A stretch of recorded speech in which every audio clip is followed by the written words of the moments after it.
My mother disowned me when I was pregnant at 21. Now she is begging to be a grandma after learning that my daughter's father is a billionaire.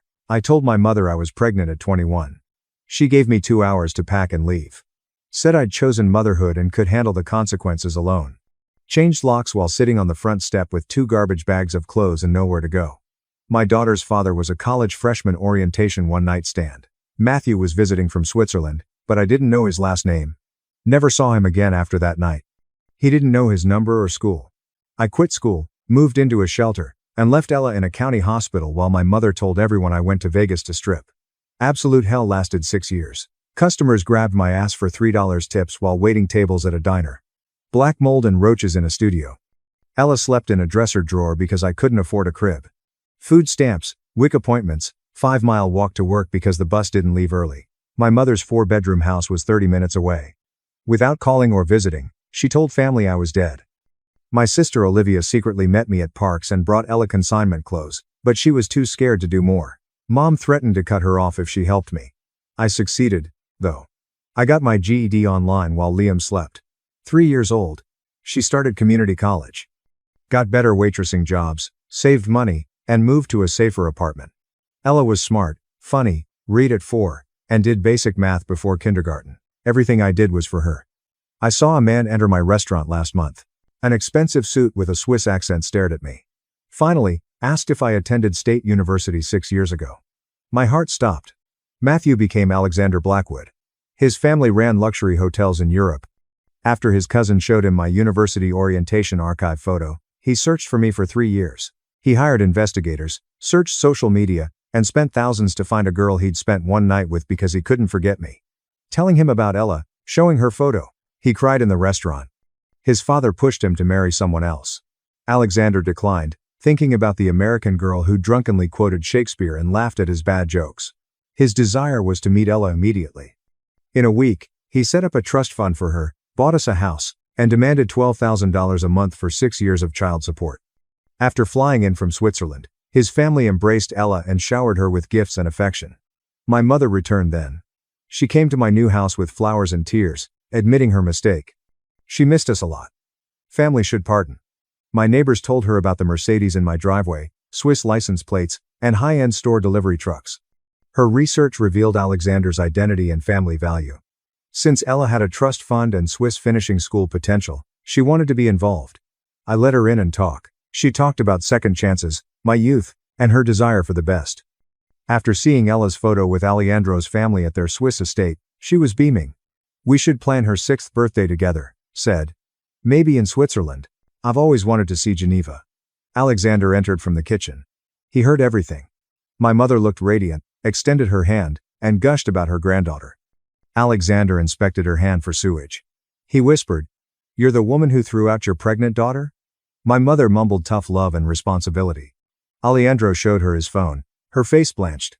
The shelter where your daughter spent her first month homeless provided this police report. She was abandoned as a youth.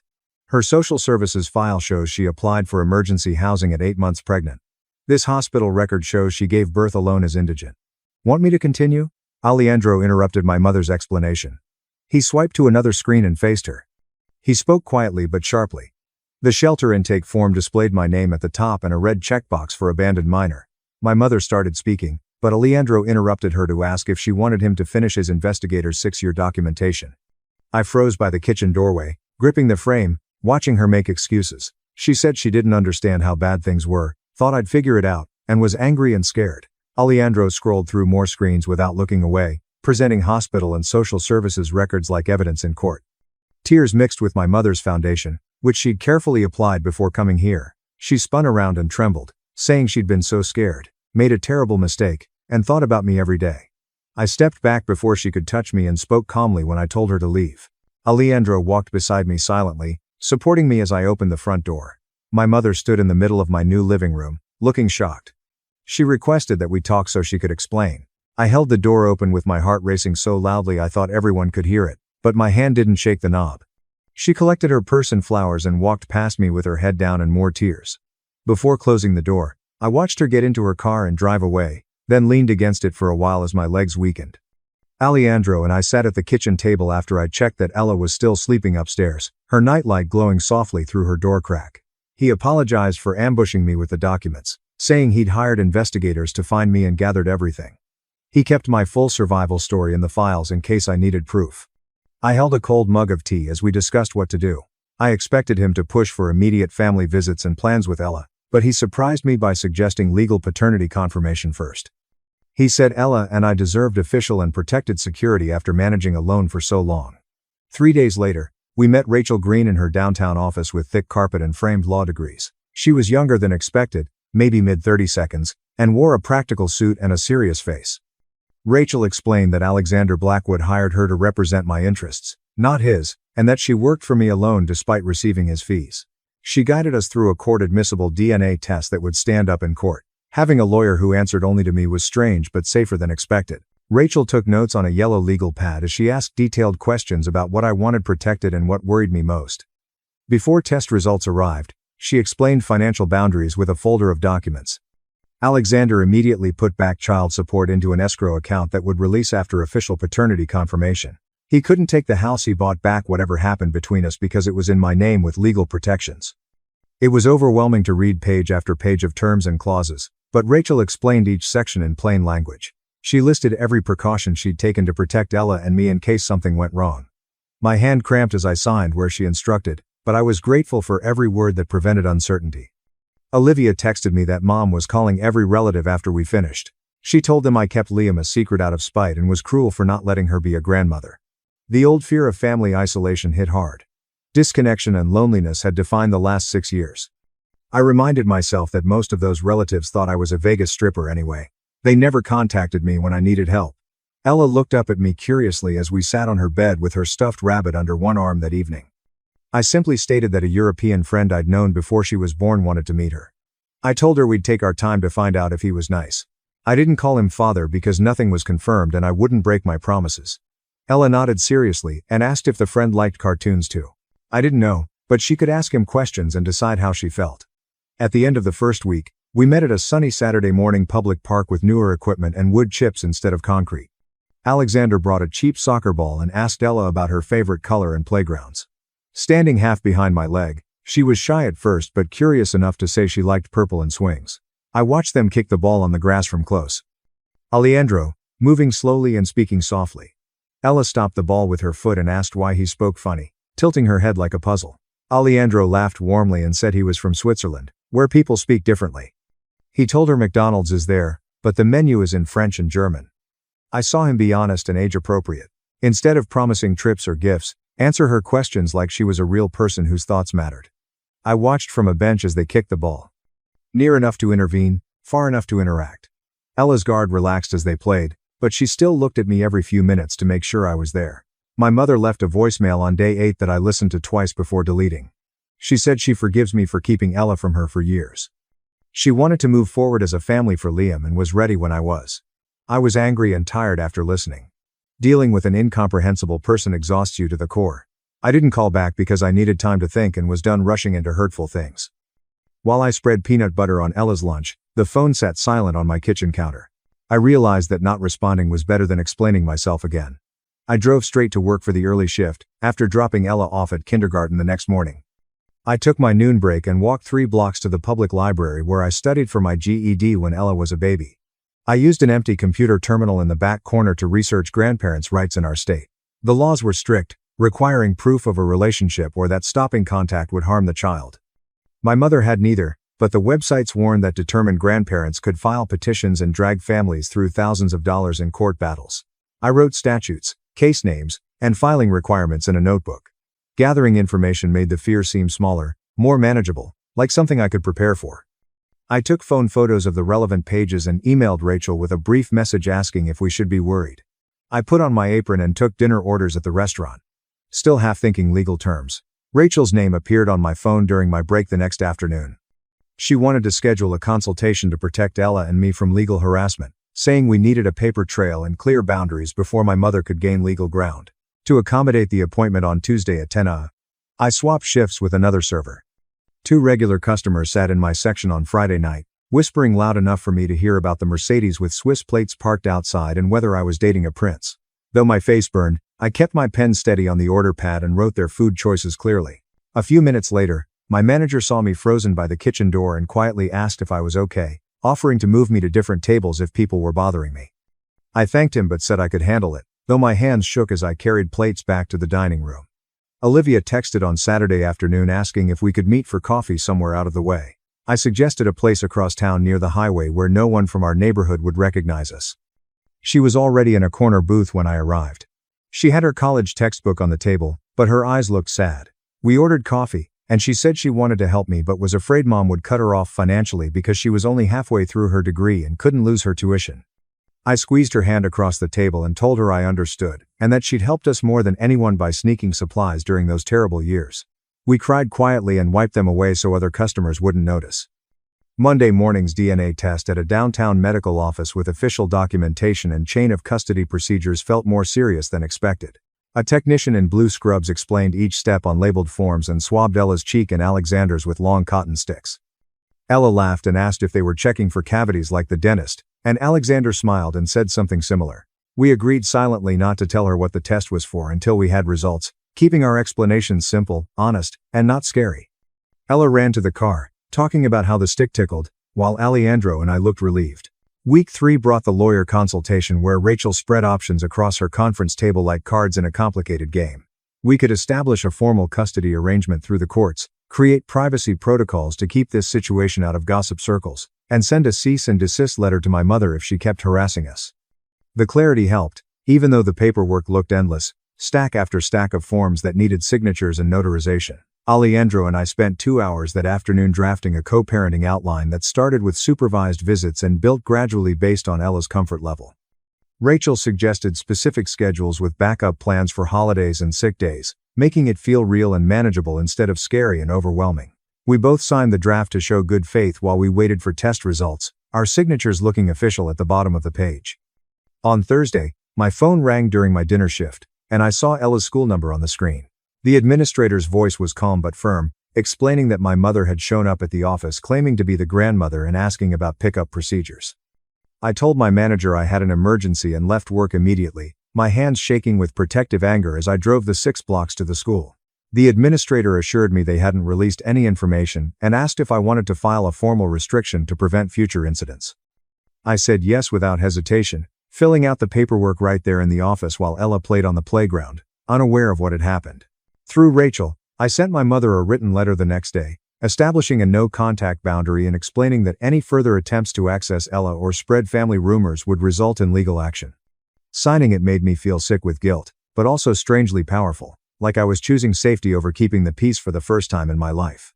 That night, after Ella fell asleep, I started a private journal documenting every interaction, voicemail, and incident involving my mother.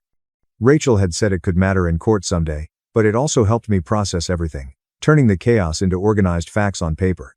Writing down what actually happened made it harder for me to doubt myself later, creating a record that couldn't be argued with or rewritten. The next afternoon, Alejandro showed up at my apartment with a catalog from some European furniture company, pages marked with sticky notes showing elaborate dollhouses that cost $4,000. He spread the catalog on my kitchen table and pointed to a Victorian-style mansion with working lights and hand-carved details, saying, Ella deserved beautiful things after the years we'd struggled. I stared at the price tag and felt my stomach twist because that was more than 2 months of my old rent, more than I'd spent on furniture for our entire apartment. I told him it was too much too fast, that Ella was 5 and would be just as happy with a $50 plastic one from the toy store. He looked confused and a little hurt, like he genuinely didn't understand why throwing money at everything wasn't the solution.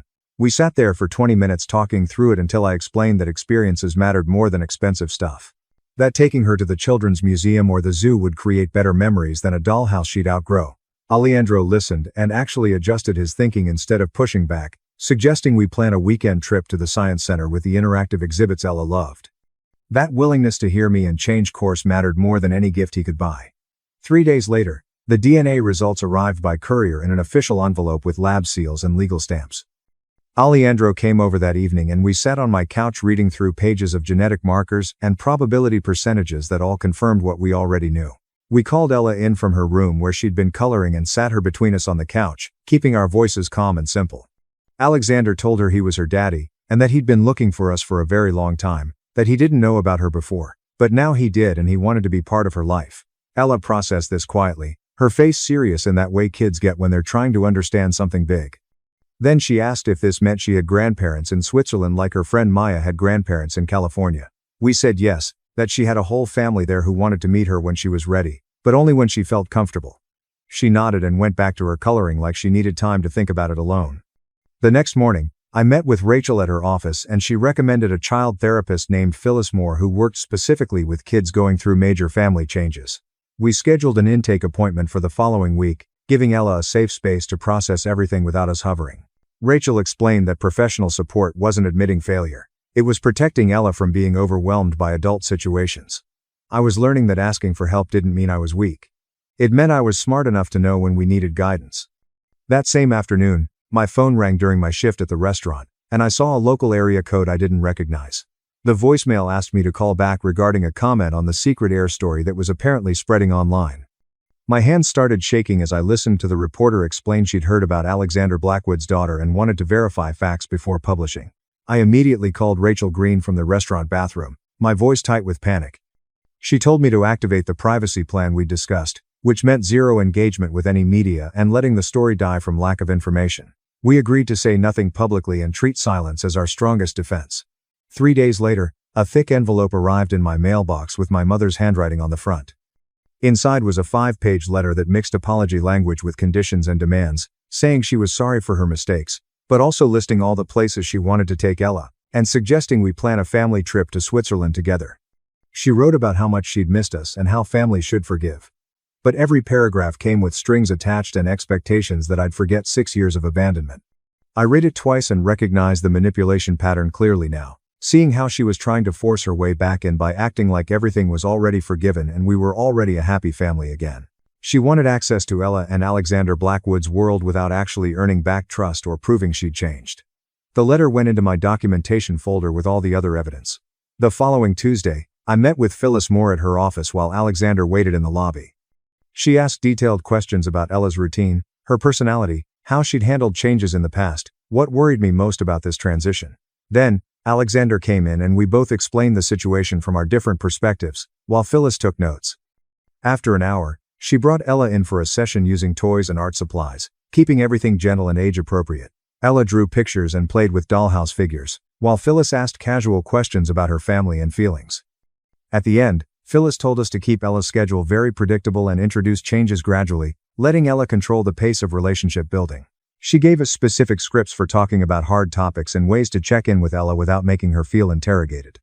That night, Olivia texted asking if I'd consider supervised limited contact with our mother to reduce the chance she'd file for grandparents' rights out of spite. I stared at my phone, torn between protecting Olivia and knowing my mother hadn't earned Ella's access. I wanted to ease my sister's burden after years of secretly helping us. However, another part knew that manipulating to avoid conflict was how my mother had ruled everyone for decades. I told Olivia I needed to think and consult my lawyer. The next morning, Rachel explained our state's grandparents' petition laws, including that my mother had almost no standing to demand visitation without a relationship. She suggested mediation first as a good faith gesture that would create legal documentation if my mother was unreasonable. We could show a judge we tried to resolve things, and my mother was the obstacle. I agreed to mediation if strict conditions were written out about contact and boundaries. That afternoon, the reporter left another note in my apartment door. This one offered to meet off the record to hear my side before others twisted the story. I held the paper, tempted to correct the record and control the narrative. I remembered Rachel's warning that engaging gave the story fuel and attention, and that silence was the fastest way to make it boring and irrelevant. I shredded and threw away the note. At Ella's second therapy session the following week, Phyllis had her draw a family and feelings picture. Ella drew a question mark-filled thought bubble above her head in the middle. Ella told Phyllis she was afraid her daddy would leave again like he did, even though she knew it wasn't his fault he didn't know about her. We addressed her fear by calling it out instead of pretending everything was fine. That weekend, Alejandro brought a large craft store bag and we sat at the kitchen table with Ella. He took out a blank monthly calendar with large daily squares, and 2 sheets of stickers with airplanes, video cameras, hearts, and stars. Ella gasped and grabbed the stickers as Alejandro explained that we were making a chart to show when he would visit and when they would talk on the computer. I watched her carefully choose purple hearts for video call days and gold stars for in-person visits from the stickers. Alexander pointed to each square and let her place stickers to count the days between visits. Although she stuck them slightly crooked and overlapping, she was so serious. She wanted to hang it in her room right away after we finished. We taped it to her bedside wall so she could see it every morning. She admired it and asked for more stickers for birthdays and other special days. Alejandro agreed and gave her the whole sheet, and watching them plan relaxed me. While I was folding laundry 3 days later, Alejandro called to ask if his parents could have some Ella photos for their family album. I dropped my shirt as my body tensed. I told him I needed to think and we could talk later. After we hung up, I felt my protective walls slam back, thinking about strangers across the ocean having pictures of my daughter. That night, Rachel helped me understand that some photo sharing was reasonable, but I could set strict rules. The next day, I offered Alexander Blackwood 3 photos I would choose with a written agreement that nothing went on social media and the photos stayed with his family. He agreed without argument and thanked me for trusting him to share so much. Ella, reading a book, playing at the park, and smiling at the camera were my 3 favorites from last month. Sending them felt like giving up pieces of her I couldn't protect. I did it anyway because Alexander Blackwood was trusted. Olivia missed 5 calls the next morning. I called her back, and she said to check Mom's Facebook immediately. My stomach was turning when I opened the app and saw a new album called My Precious Girls with 20 childhood photos of Olivia and me. The captions mentioned happy memories, strong family bonds, and her beautiful daughters. I barely remembered birthday and holiday photos. Every one before I got pregnant. No photos from the last 6 years because she wasn't there. Many relatives commented on how sweet the memories were, and how great a mother she must be. Reading her rewrite history for the ignorant made me sick. Olivia had screenshotted and sent me every photo and caption for proof. She wanted me to document Mom's activities in case it mattered. I saved everything to an evidence folder on my phone and tried to use the hurt instead of falling into old doubts. Rachel Green called me that afternoon to say she'd arranged mediation with Waverly Price, a family mediator. The agreement included ground rules for the 2-week session. My mother had to apologize for each action, commit to starting therapy within a week, and agree in writing that Ella contact was my decision with no timeline. Rachel said my mother's lawyer reviewed the terms and she'd attend. I was surprised she accepted such strict conditions, but Rachel reminded me that my mother probably thought she could charm her way through mediation and get what she wanted. We'd see if she followed through or if it was manipulation. 2 nights later, I worked dinner at the restaurant and everything was fine until table 12. I took his order as usual when a Thursday regular sat down. He grinned at me when I brought his food and said loudly enough for nearby tables to hear that I'd found a rich Swiss guy. Was I sure I hadn't trapped him intentionally? My face was burning as I froze with the plate in my hand. I carefully set the plate down and told him to stop because it was inappropriate. He laughed like a joke, but my manager heard from across the room. She approached and calmly told him to pay his bill and leave. She refused to let him argue and said the restaurant didn't allow customer harassment. He left after throwing cash on the table as customers watched.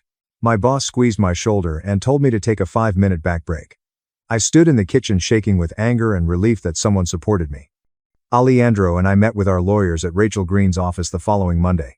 She meticulously planned a temporary parenting plan. Alexander visited every other weekend for 8 hours on Saturday and Wednesday night video calls. Structured, documented financial support would be provided. We had to agree on Ella's education, health, and activities. Typing was official with signatures and witness lines. Alejandro and I signed multiple copies of our names across the conference table. It felt safer to document everything in legal language than to trust each other. Ella was most protected by the structure, preventing us from making sudden changes without process. Rachel filed the plan with the court that afternoon, making it official. Waverly Price's downtown office hosted the mediation on a gray Thursday morning. My mother was on time, dressed nicely, and carrying tissues in her purse. Waverly sat between us and reviewed the rules before we began. My mother cried immediately, saying she'd made a terrible mistake because she was young and scared when I got pregnant. But then she justified teaching me responsibility and thinking tough love was best. Though my heart was racing and I interrupted her, I stayed calm. I wanted her to admit actions without excuses. I told her everything she did, asking her to confirm she remembered kicking me out with 2 hours' notice, changing the locks, refusing contact for 6 years, and telling family I was dead. She cried more but explained her reasoning. Waverly stopped her and said the exercise required unjustified acknowledgement. My mother wanted to defend herself, but she agreed to write everything down as homework. Waverly agreed to review her writing 2 weeks later. I discussed mediation with Phyllis Moore the next day. She carefully reviewed Waverly's notes and asked about the session. I told her hearing my mother cry was harder than expected, but I was glad I demanded accountability. Phyllis helped me consider whether Ella could safely handle supervised contact. She said my mother had to show sustained change, not just apologize and expect access. Together, we set criteria. 6 months of weekly therapy with attendance proof, written accountability for her actions without excuses or justifications, and no pushback or manipulation of my boundaries. We would only consider a supervised meeting between her and Ella after she consistently met all 3 requirements. I liked the timeline because it let my mother work while protecting Ella from a stranger. The reporter's story appeared in a local online news site Saturday morning. I forced myself to read it with coffee, expecting horror.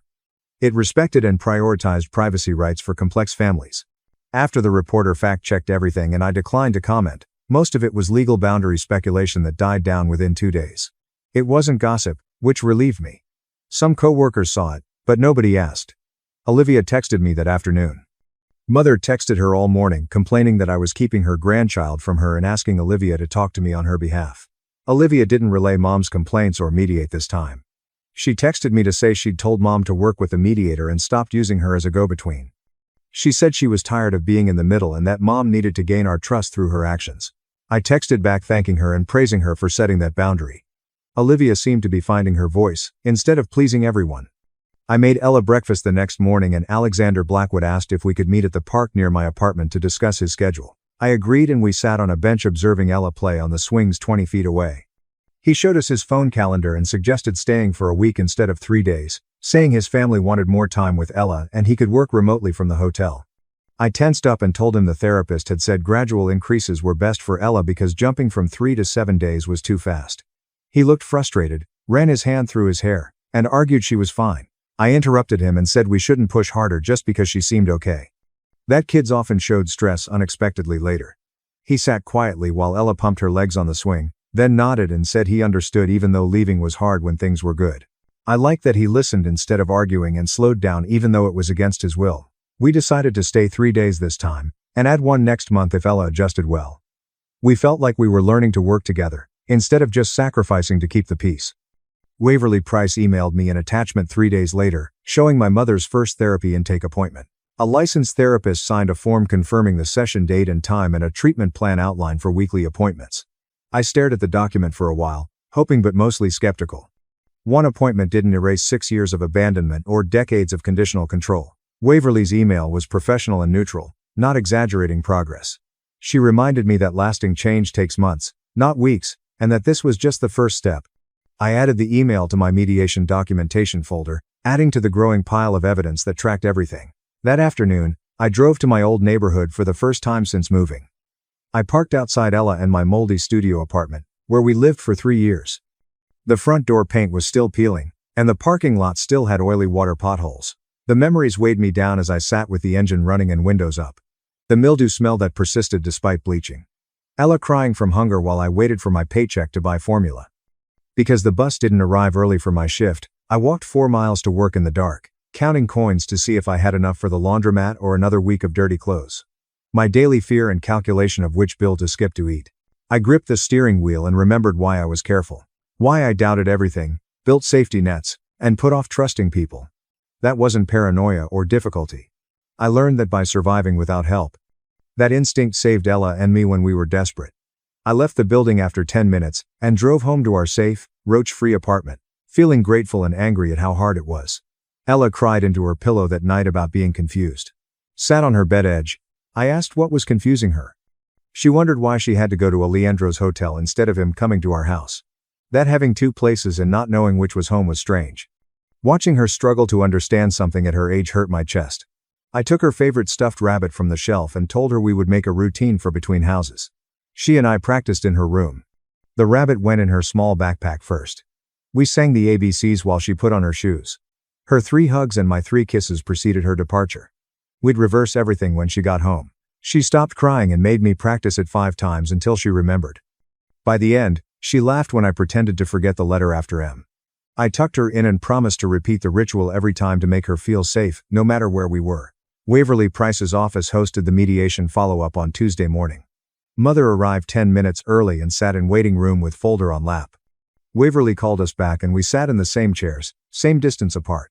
My mother took 3 handwritten pages from her folder. Waverly requested she read them aloud. My mother's voice shook as she listed her actions, including kicking me out with 2 hours' notice when I was 18 and pregnant. Changing the locks to prevent return. Avoiding Olivia's calls for help getting me into a shelter by telling my family I'd run away to be a stripper. Never visiting Ella's birth hospital, even though Olivia told her. Living 30 minutes away for 6 years without checking on us. The list covered 2 pages. Reading made her cry, but she didn't apologize or explain. After finishing, she looked at me and apologized for each mistake. I could tell she still wanted to defend herself, but it was more honest than her previous apology. I sat there letting the words land without trying to comfort her or tell her it was okay. I told her this was a first step, not absolution, and that she needed to keep proving herself through actions after a long silence. Waverly Price took notes and scheduled our next check-in a month later. My restaurant manager and I met the next day during lunchtime. I explained that I needed to adjust my schedule to be home for Ella's bedtime routine when Alexander Blackwood wasn't visiting. We reviewed the staff calendar on his tablet. Instead of 2 evening shifts per week, I'd work busy lunch shifts.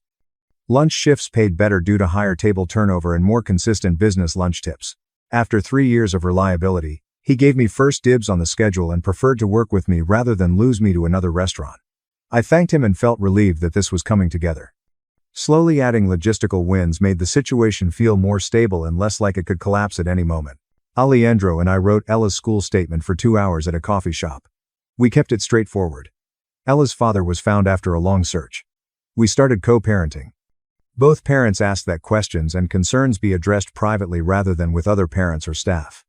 Ella should be supported without being made to feel different or gossiped about. The principal called me that afternoon after Alexander emailed it. She thanked us for being proactive and agreed to brief Ella's teacher and front office staff privately. They'd record pickup authorization in the system and direct questions to us. She said they'd watch for Ella's struggles and notify us immediately. I hung up feeling like we'd spared her some drama. Phyllis Moore called Friday afternoon. She said she had reviewed all the mediation notes and my mother's therapy documentation and felt comfortable clearing a brief supervised meeting between us before contacting Ella. Waverly Price would attend the mediation office meeting to create a safe, neutral environment. Liam would be unaffected if things went wrong because she wouldn't know. Next steps could be considered if things went well. We scheduled the meeting for Thursday after I agreed. The next week, I felt anxious and practiced what I wanted to say, writing and crossing out things to prepare for a conversation I didn't know how to have. My supervised meeting was harder than expected. Across from my mother in Waverly's office, a box of tissues was on the table. Waverly explained the rules and had my mother read her written apology. Longer than what she read at mediation, it detailed all 6 years. She listed specific times she'd refused help, lied to family, and put her pride before my survival. She described receiving Olivia's call that I'd given birth alone and not going to the hospital. 2 years later, she saw Ella's picture for the first time and felt nothing because she believed I deserved it. Though her voice broke several times, she read.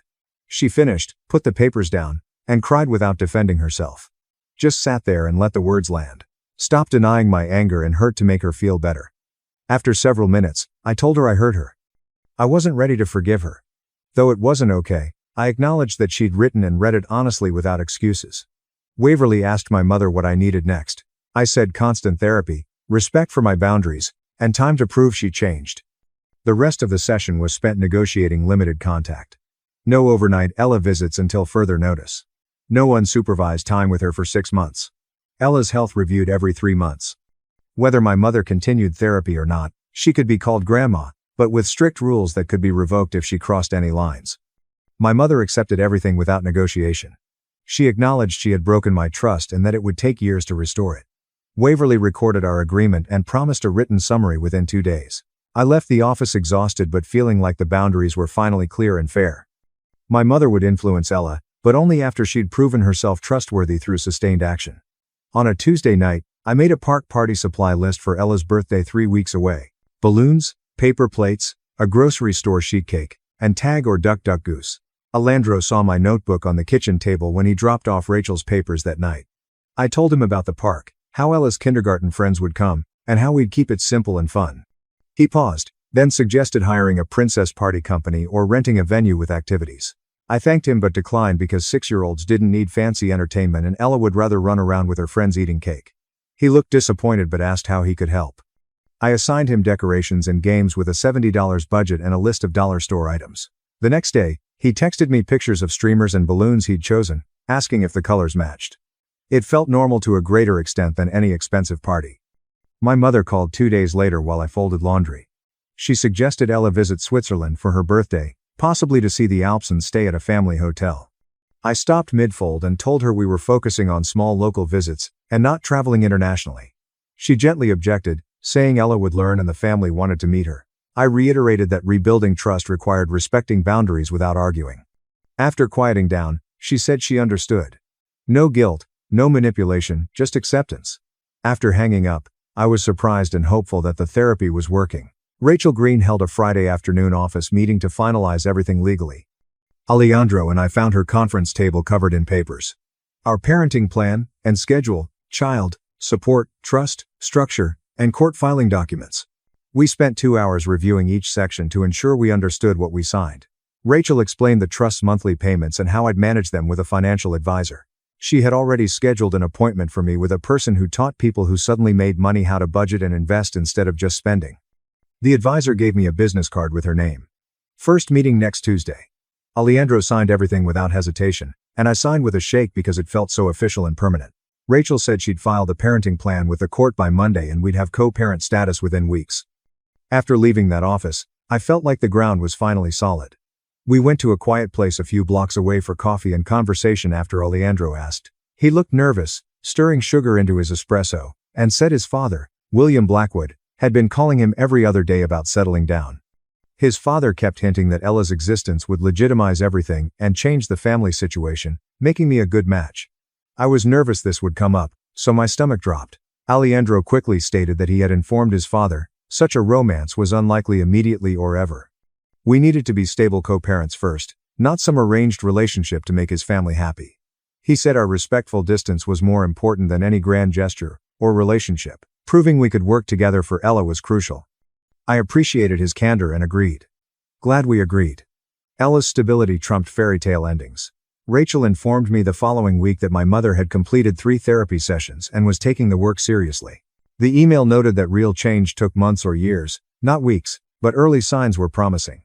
I read it twice, mildly softening my skepticism into conditional trust. I wasn't ready to believe she'd changed, but I could observe her actions to see if they remained consistent.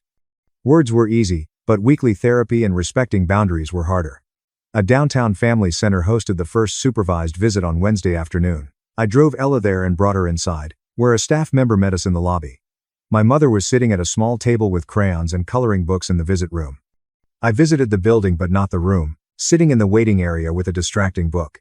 The staff member informed my mother of the rules. No gifts, no promises of future visits, no asking Ella to keep secrets, just conversation and activities. Ella emerged with a colored butterfly picture after an hour. Mom followed, keeping her distance and not hugging Ella goodbye. As agreed, she thanked the staff member and left through the side exit. Ella was quiet in the car, so I didn't push her to talk. After we arrived home, I made her a snack and sat with her at the kitchen table, gently asking how she felt about seeing her grandmother. Ella said Grandma was nice but sad, and they colored and talked about favorite animals. She wasn't sure if she wanted to see her again, maybe later, not next week. I told her that was fine, that she could set the pace and nobody would force her. Her mixed feelings made sense, and I was proud of her honesty. After discussing it with the therapist at our next appointment, we decided to schedule another visit. The park near our apartment hosted Ella's birthday party on a sunny Saturday morning. Kids arrived around 10. Parents drop off wrapped gifts and promised to pick them up by noon. Alejandro arrived early to help me hang streamers from pavilion posts and arrange folding tables. Ella ran around with her friends playing tag and laughing so hard she hiccuped. We played musical chairs and red light green light before bringing out the cake with its messy grocery store frosting and 6 candles. Everyone sang, and Ella blew them out in one breath, beaming. My mother arrived at 11 for her 30-minute supervised window, quietly watching from the pavilion edge. She smiled when Ella waved between games after she brought herself without gifts as instructed. She said goodbye to Ella without drama and returned to her car on time. As she left, I felt something unexpected, maybe not forgiveness, but hope that this could work if she followed the rules.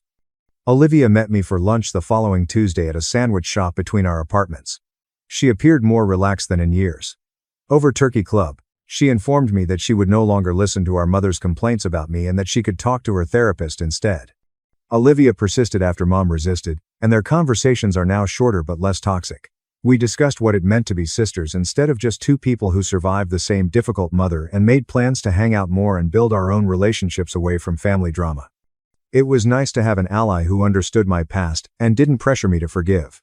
Thursday brought my community college spring semester acceptance letter.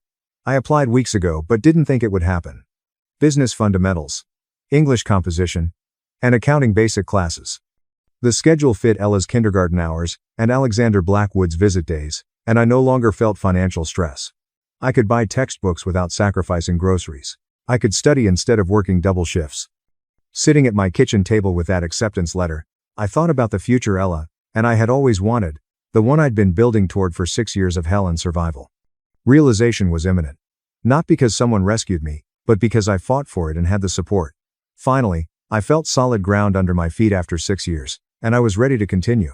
When Alejandro left for Switzerland on Tuesday morning, Jonah watched his car drive down the street from the window. Her hand touched the glass. We scheduled the video calls before he left.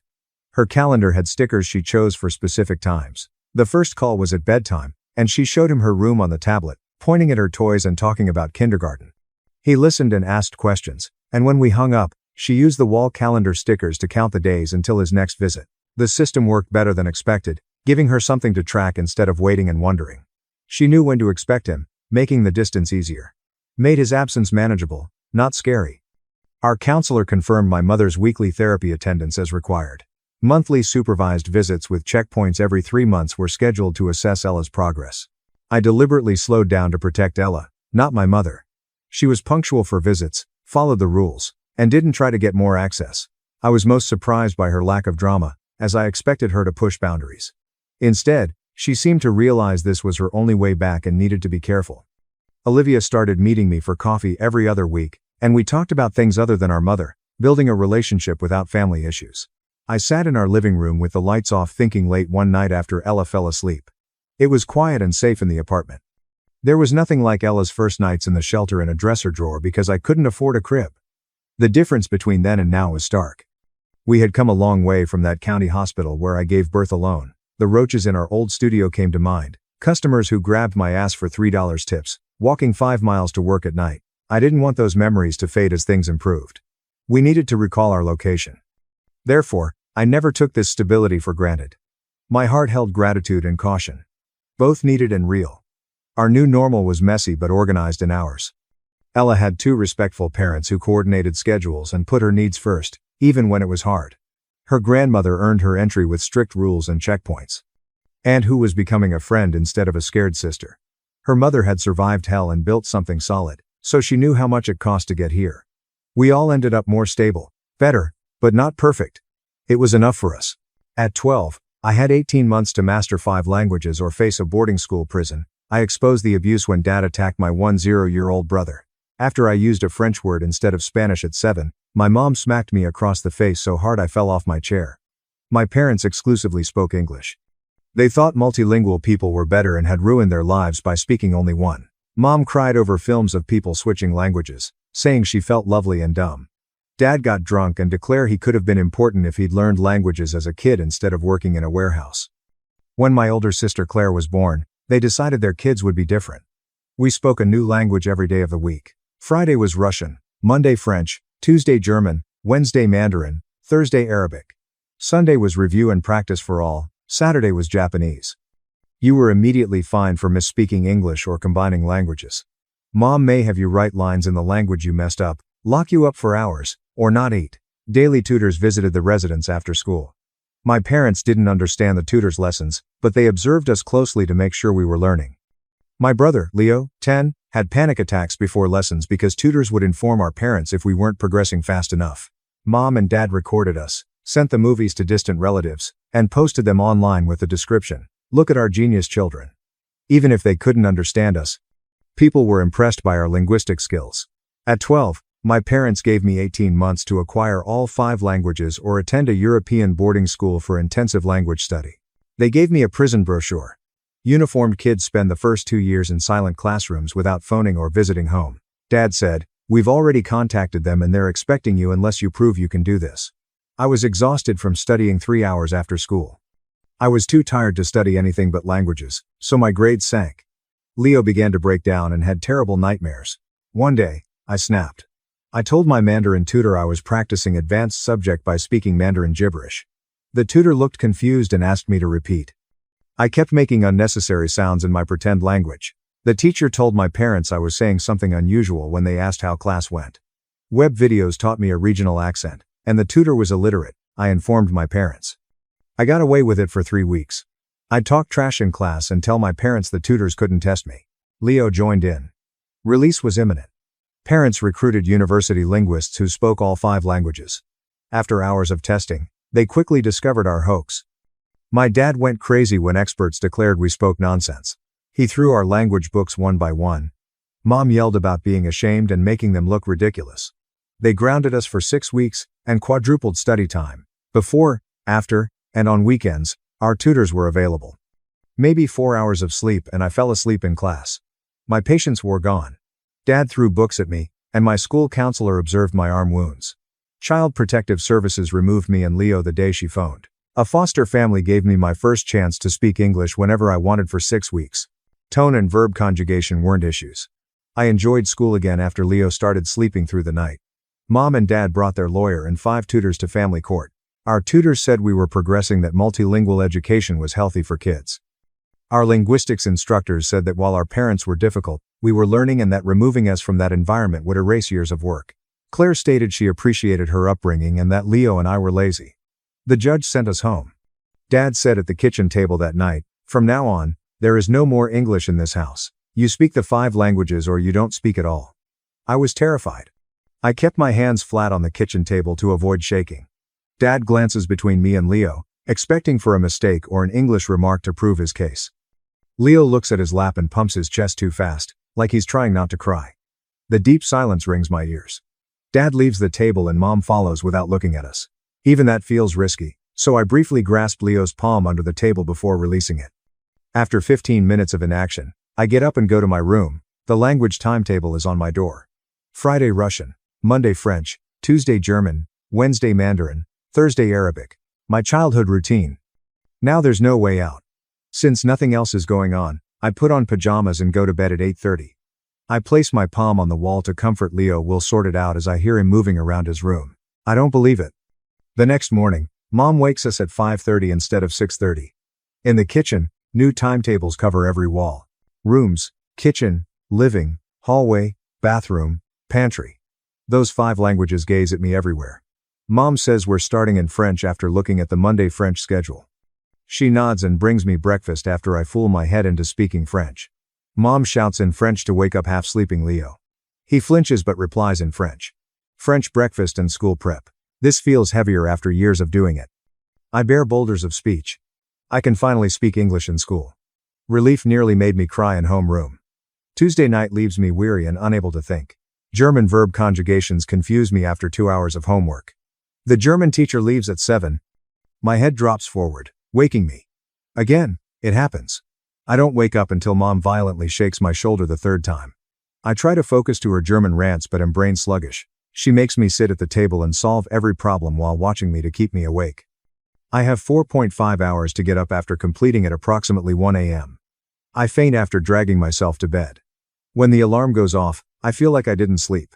Math lesson the next day is so hard to focus on that my teacher asks whether I'm okay. I nod and sit up straighter. After everyone is asleep on Wednesday nights, I slip into the kitchen to get our backpacks by the door. I write in English on a scrap of paper from my notepad, shaking my hands. Together, we'll survive. Seeing English words I chose to write makes my throat clench. I fold the paper as little as possible, place it in Leo's backpack's front pocket, and return to my room before anyone catches me. Thursday is Arabic day, and I'm tired before breakfast. As Mom watches us conjugate Arabic verbs at the table, Leo reaches for his bag pocket. His eyes widen as he removes the tiny folded paper. Mom is looking at her phone, so she doesn't see him reading. Looking at me, Leo nods. So little I almost miss it. His Arabic verb forms return to normal. Only our brief communication in our own tongue feels real in this nightmare. I want to cry and grin yet keep conjugating Arabic verbs and appearing normal. Fatigue makes me dizzy, getting to my locker Friday afternoon at school. Leaning on the wall. Mrs. Gable, my school counselor, catches me around the corner. I want to tell her everything about home when she visits. I want to tell her about the language-only rule, the timetables on every wall, how I only get 4 hours of sleep a night, and how Mom made me stay up until 1 a.m. finishing homework. But I'm worried she'll call CPS again, we'll go to court again, and the judge will send us back, making she stares at me like she knows I'm lying when I say I can't sleep. I nod and say I'm fine when she asks. She says she welcomes conversation at any time. Even if I want to tell her, I thank her and go. That Sunday's review entails practicing all 5 languages in rotation. Fatigue makes me forget languages. Dad asks me a French question, and I start to answer but whisper to Leo in English that I don't recall the term. Dad hears a whisper. He stands up so fast his chair falls over, and I did something wrong. He throws the thick Russian textbook from the table at me before I can move. The corner hits my shoulder hard, hurting my arm. I fall from my chair. I bite my lip to avoid crying since I know he'll be mad.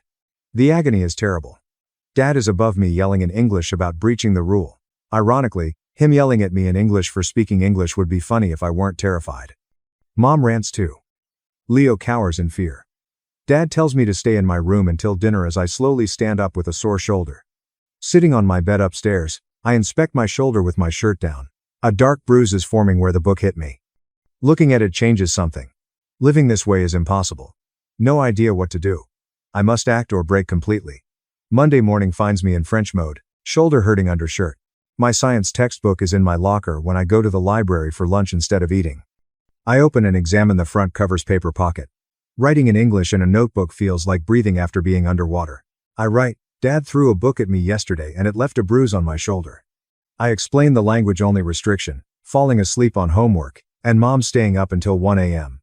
I write about being too tired to think. Finally, I fold the paper and put it in the textbook cover pocket where no one would find it.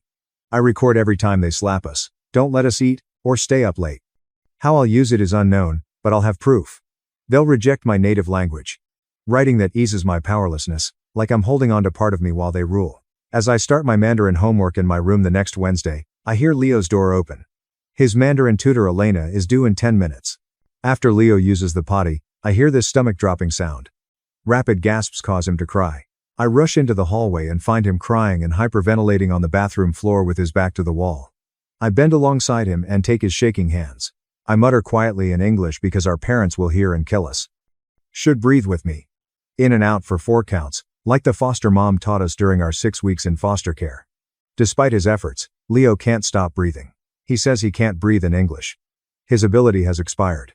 In a whisper, I count his breathing exercises. His breathing slows. Clean his red, moist face with tears and snot with toilet paper. I know Elena is coming for his lesson, when Leo panics at the doorbell. I help him stand because of his weak knees and tell him to finish class. Mom lets Elena in as we descend, and Leo trembles. Elena usually organizes at the dining table. Her expression changes when she sees Leo. He has red, swollen eyes and shaky hands. Mom and Dad observe the class in the doorway again. Elena alters her expression at them. She starts Mandarin class by asking Leo simple questions, but she looks anxious. Every few minutes, she sees something she doesn't like at our parents' doorway. Leo answers her questions shakily, trying to concentrate. Elena writes non-Mandarin grammar in her notepad. The class is shortened from an hour to 30. She worries again as she packs and looks at Leo. After she leaves, I wonder if she'll help us instead of shrugging like other adults. I don't hope much because inaction hurts worse. Mom and Dad announce something in the living room that weekend with Leo and me. Dad shows us the router records, all the pages each flatmate accessed, on his laptop. He says, from now on, they're going to check these logs every single night to make sure we're only looking at language learning websites. Mom says they'll also check our phones and tablets before bed to avoid wasting time on non-language learning content. I feel house walls closing. All outside communication stops. No secret emails or help seeking. No connection to anyone relevant. In bed that night, my chest feels restricted from lack of breath. When I breathe faster, I'm having a panic episode like Leo. Slowing my breathing and brain counting decreases panic but not terror. The walls are diminishing constantly, making the house feel jail-like. I notice Elena is odd when she arrives for Mandarin class on Monday morning. Her hands shake as she spreads out her books and papers, so she stares at me instead of lecturing. I'm wearing a short-sleeved shirt in summer, and Dad's book-throwing bruise on my arm is faded to yellow-green but still visible. Elena contemplates it and swallows hard. Again, Mom and Dad watch from the doorway as Elena starts Mandarin classes. After saying they need to check on dinner, Mom and Dad depart the doorway. Elena leans forward and whispers in English whether I'm okay after they depart. Her calm, kind comments make me cry behind my eyes. I want to tell her everything but I'm terrified. Shaking my head, I gaze down at the table. She briefly touches my hand. Her Mandarin returns after Mom and Dad return. However, Having someone inquire if I'm okay in English and recognizing me as a genuine person rather than a language study project makes me cry with relief and anguish. I miss lunch Tuesday to go to the library. Although my stomach hurts, I'm not hungry. I log into the school system at an unoccupied computer in the back corner. I create a fake email account my family won't recognize. Type Mrs. Gable's school email address into the recipient field and shake. I make it brief and unclear out of fear someone will read it. I want a private talk because the home language difficulty has gotten worse. I read it 3 times to be sure I didn't say anything too specific that could get me in trouble. Sending deletes the message from the outbox. Delete all browser history from the past hour. I delete cache and cookies for safety. To erase my actions, I wipe the keyboard with my sleeve after signing out. Returning to the cafeteria, I grab an apple from the lunch line with 15 minutes left. Mrs. Gable answers my new email in study hall the next day. She suggests meeting at my study hall on Thursday for a private talk. Reading those phrases loosens my chest after days. But I worry about what to say and how much to tell her. I think about it Wednesday and Thursday morning. I practice expressing the daily language timetable and parental discipline. I try not to exaggerate how awful it is. My statements may get us sent home again like the judge did last time. Dad wants to see my phone at Saturday brunch. Since I failed to remove Mrs. Gable's email, I freeze. Read my school email and his expression sharpens.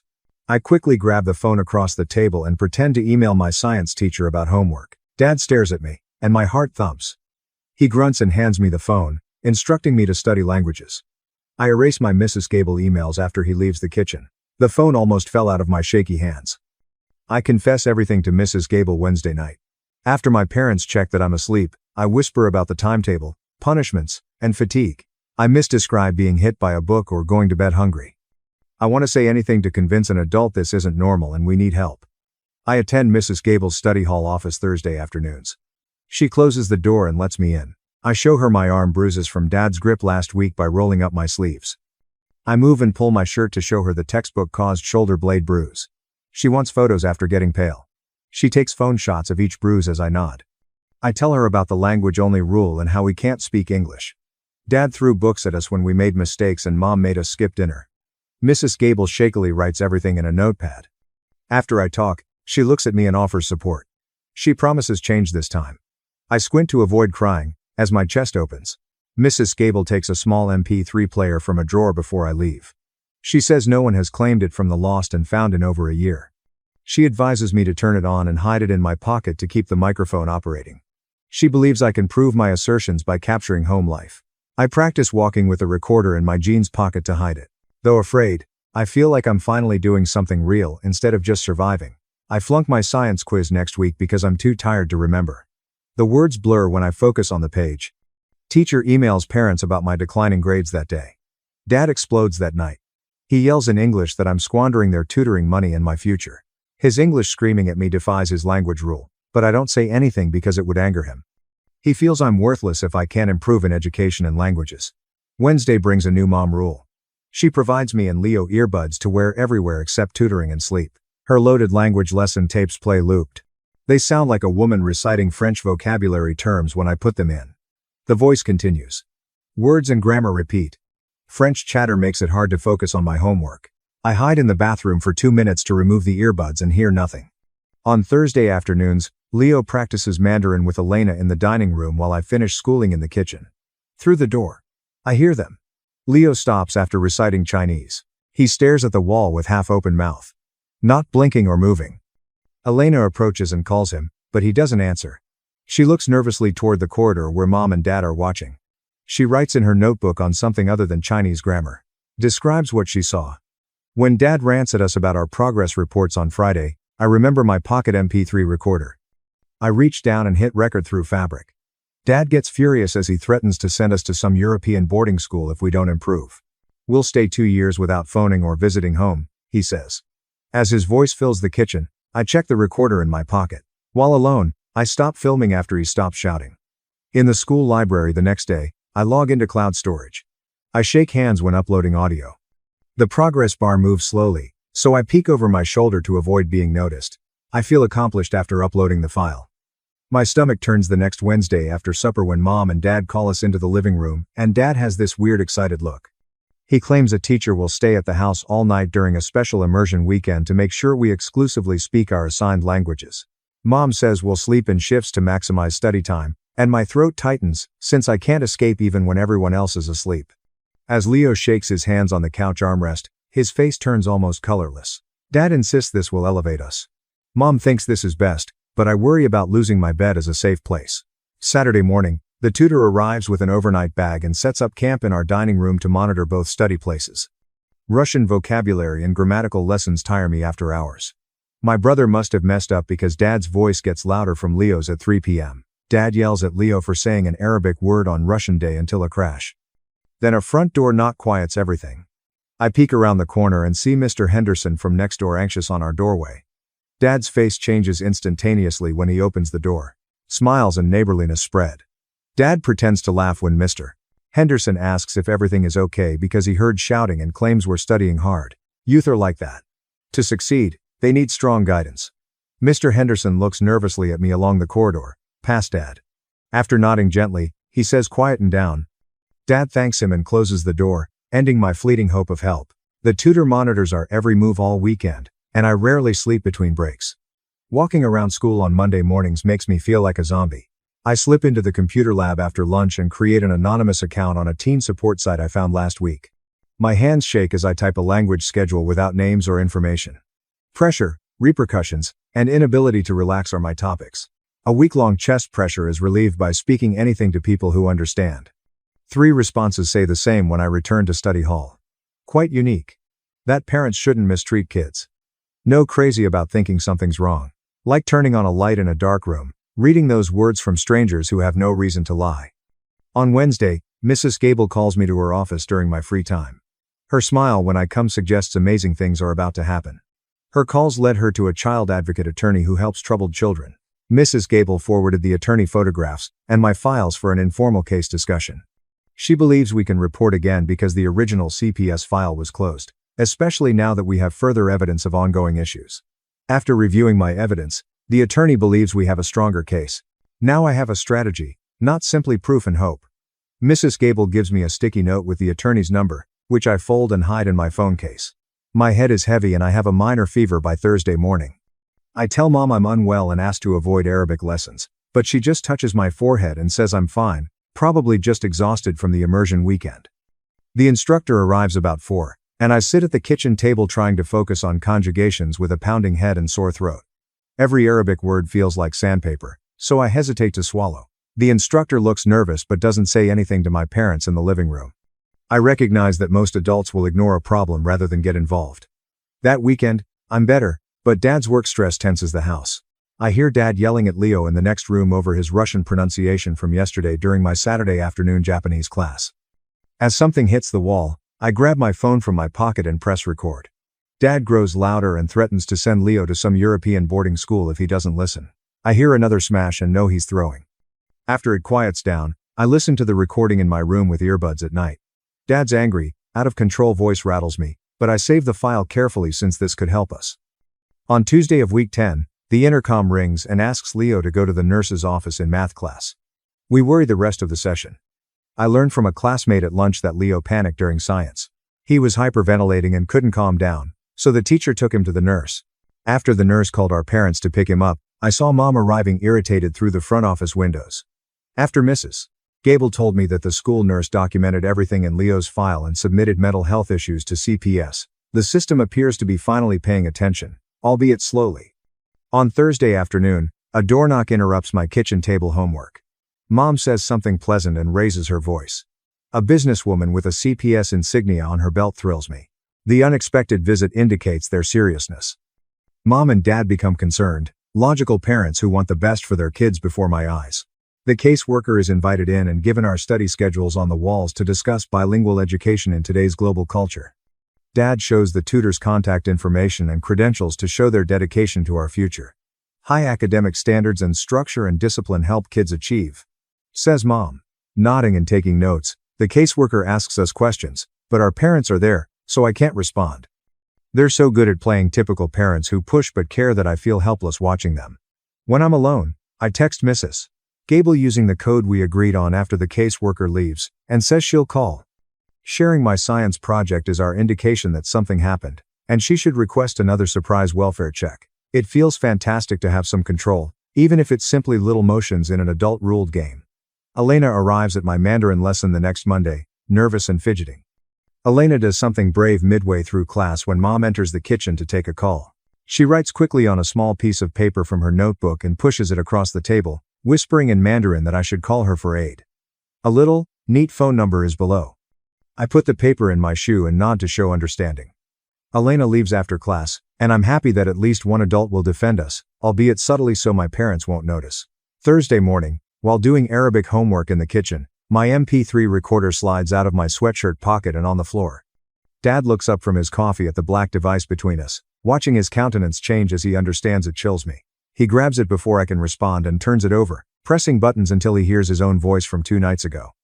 The recorder bursts on the kitchen counter, scattering plastic shards. Dad accuses me of treason and spying for filming my family. He reddens as he throws broken equipment at me. The chunk hurts my cheek, but I don't move or speak. I watch my proof strategy fail. Hours of meticulous paperwork gone in seconds. Dad shows Mom broken bits and tells her what I've been doing as she runs in. She sobs about trust and giving everything in return. Cloud backups and the school Chromebook would steal everything, so I don't talk about them. Destroying my only proof made them think they won. Dad grounds me for 6 weeks and takes my phone to delete suspicious items, but he can't find my cloud account because I used a different login. I think about safe internet recordings in bed that night. All the unknown evidence. I started recording study hall discussions with the school Chromebook microphone by Friday.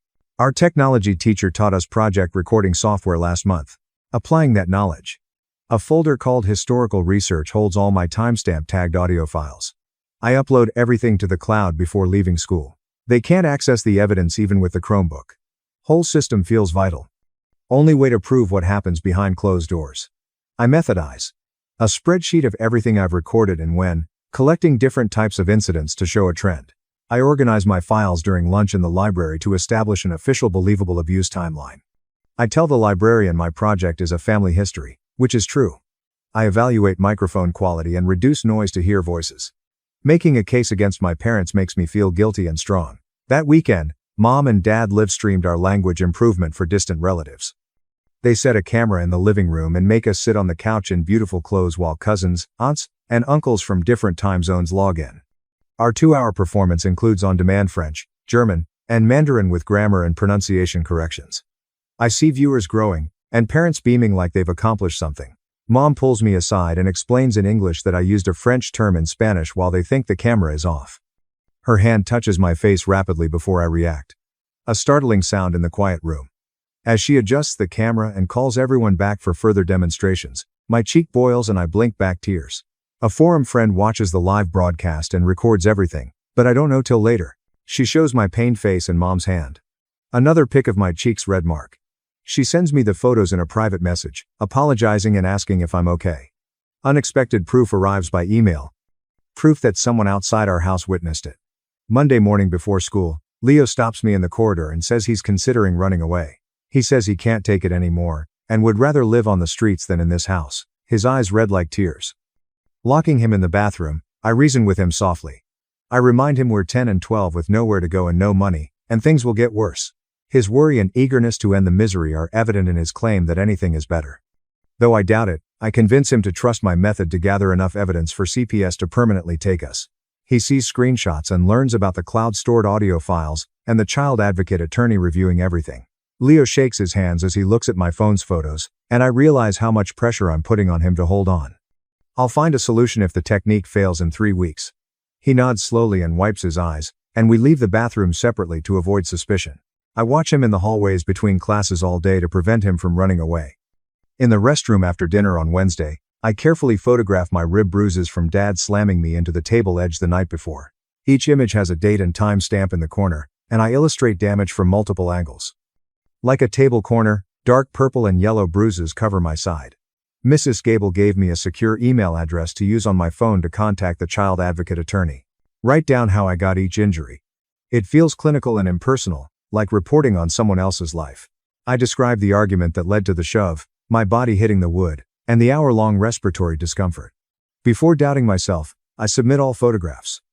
I sat on the bathroom floor wondering if anyone will use this information or put it away with all the other reports that didn't help us once the email disappears into the internet.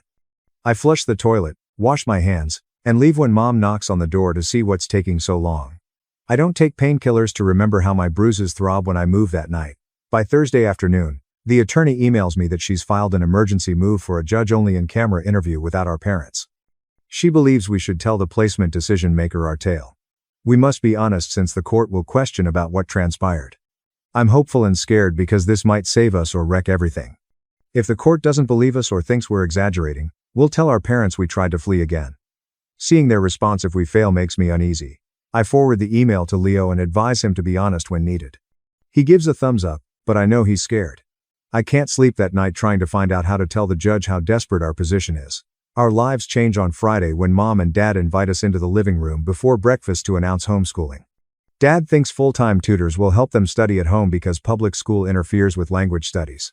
Mom claims this helps them track our growth and avoid wasting time on unnecessary issues. I get it instantly. That they know something is wrong and are blocking our access to vital reporters like Mrs. Gable. We can't converse outside the house without school. No chance to record or send attorney evidence. We spend the weekend indoors without phones or computers save for supervised language practice. I see Leo withdraw, barely speaking during meals. As the walls shut in, he ignores me when I try to explain a solution. Sunday night, I lay awake thinking about how well they separated us and how smart they were to detect the threat and shut it down before we could leave. No idea if Mrs. Gable files a new CPS report on Monday morning alleging our weird school withdrawal. After the emergency move was filed, our parents kept taking us out, which she says is retaliation and an attempt to prevent us from getting care. She requests a fast welfare check with my documents. This is unknown to me as I'm at home alone. She won't drop our case just because we left campus. I'll learn. She calls the attorney, who builds a case without us. Mrs. Gable tells the caseworker about the bruises she photographs, the audio recordings, the increasingly violent pattern, and that our school removal is unsafe. The homeschool schedule is severe, with tutors arriving at 8 a.m. Until 8 p.m., parents watch lessons and breaks in the room. If I take more than 2 minutes to use the restroom, one will be outside wondering why. To demonstrate solidarity, Leo and I exchange desperate glances across the table. French instructors arrive at 8, German at 10, Mandarin at lunch, Arabic at 2, Russian at 4, and Japanese at 6. Meal and bathroom breaks are 15 minutes. My brain mushes after each day, unable to comprehend words or language. I fall asleep too tired to flee or gather proof. Tracking every hour and second limits individuality. Late Tuesday night, I wake up at 2 a.m. to find everyone asleep. I sneak downstairs quietly, avoiding the creaky stairs I've learned for years. Open the back door and step into our backyard, where the grass is cool and damp. I test my pillowcase hidden phone for Wi-Fi. Shivering, I connect to our neighbor's unprotected network and check email. I soon inform Mrs. Gable and the attorney that we've been expelled and are being homeschooled under careful supervision. I can't get more proof or communicate regularly. My forum friends' live stream screenshots are provided. Typing fast in dark grass before someone notices I'm gone. I sneak outside connections like a spy. I disconnect, clear my browser history, and enter when the upstairs light turns on. As I climb the stairs and slip back into bed, my heart rushes, praying no one heard me. I sleep in the dark knowing that message may be my last contact with possible helpers as the phone returns to its hiding location. I slip into the hallway bathroom with my phone during Wednesday lunch. My hands shake as I go to video mode in the camera app. I saw the dining room wall dent from Dad tossing that book at Leo last week. Dent and kitchen drawer ruler are in frame when I hold them up. My phone records my distinct yet faint voice. I provide date, time, and damage. I suppose proof requires a formal speech like a report. Ruler shows 2 depression and chipped paint. I verify clarity after 30 seconds of recording. This is real, according to the video. I immediately upload it to the cloud and delete it from my phone in case Dad finds it. My heart racing when I acquire proof like this because I don't know what they'll do. A car pulls into the driveway while I study Russian on Thursday night. Mom and Dad stand and look out the window as the tutor continues. Their looks change, unsettling me. Mom's voice is polite as she approaches the front door. I hear officers through the doorway as Dad joins her. We freeze when the tutor pauses mid-sentence. A woman wants entrance to talk to youngsters. The previous CPS caseworker. I recognize her voice. Mom adds, of course, they're always happy to cooperate. But she's holding fists. 2 police officers behind the caseworker modify the house's atmosphere. Dad's anger is unmistakable even when smiling. He has a strong voice and tight jaw. Our parents promptly dispute when the caseworker wants to talk to Leo and me separately. They allege this disrupts crucial lessons, and they weren't told. One advances forward when the caseworker glances at the police. Dad stops talking. Mom's fake smile grows. The caseworker promises a quick turnaround and invites us to the kitchen. I feel power. Maybe performance won't save them this time. The caseworker sits across from us at the kitchen table while one cop stands by the door during the interview. When she asks how he is, Leo stares at his hands. He cries. His crying rattles him. He describes his awful nightmares that wake him up every night. He felt deathly and unable to breathe during his pre-class panic attacks. Always frightened of mistakes, parents, and languages, he says. Caseworker writes folder notes uninterrupted. He shakes his head when she asks about panic attacks and physician visits. He claims our parents just motivate him to work harder when she tells how bad it is. I'm heartbroken but proud of my little brother for admitting his hardship. A caseworker closes her folder and recommends quick medical attention. She demands that our parents take him to a mental health doctor within 48 hours. Leo looks at me in shock and relief. Next Monday, our parents must take us to the pediatrician. Mom whispers in French what to say if the doctor asks waiting room questions. Dad's leg jumps while reading a magazine. When we get called back, the doctor examines Leo first while I wait outside with our parents. The meeting lasts nearly an hour. Leo looks calm, yet has fiery eyes. My turn, and the doctor asks about sleep, appetite, and stress. Polite and professional, she takes computer notes. She scrupulously records everything without blaming our parents. She concludes by explaining parents Leo has chronic stress-related anxiety. She recommends medication if problems persist. She records everything in his daily chart. Though insufficient to prompt action, it adds to harm documentation. New evidence supports our case. Dad fiercely grips the steering wheel, turning his knuckles white on the trip home. By Wednesday, the attorney secures Child Advocacy Center forensic interviews for the following week. Our caseworker calls to clarify plans. An experienced professional will discuss our household condition in a comfortable setting with recording equipment. She says to be honest and the interview will assist the court understand our position. I plan to tell a stranger everything for days after she hangs up. I practice my linguistic timetable, penalties, and eternal horror statements, selecting recordings and photos to play. Each second seems heavy, knowing this may be our last chance to escape. I tell Leo to talk about his panic attacks and nightmares when he asks. I examine every detail, data point, an event that proves this isn't typical in bed at night. My mind won't shut off for fear of forgetting anything important. First thing Monday morning, I sneak out of the house and walk to school to collect my locker flash drive with all my proof. Morning streets are quiet. Breathing creates cold air clouds.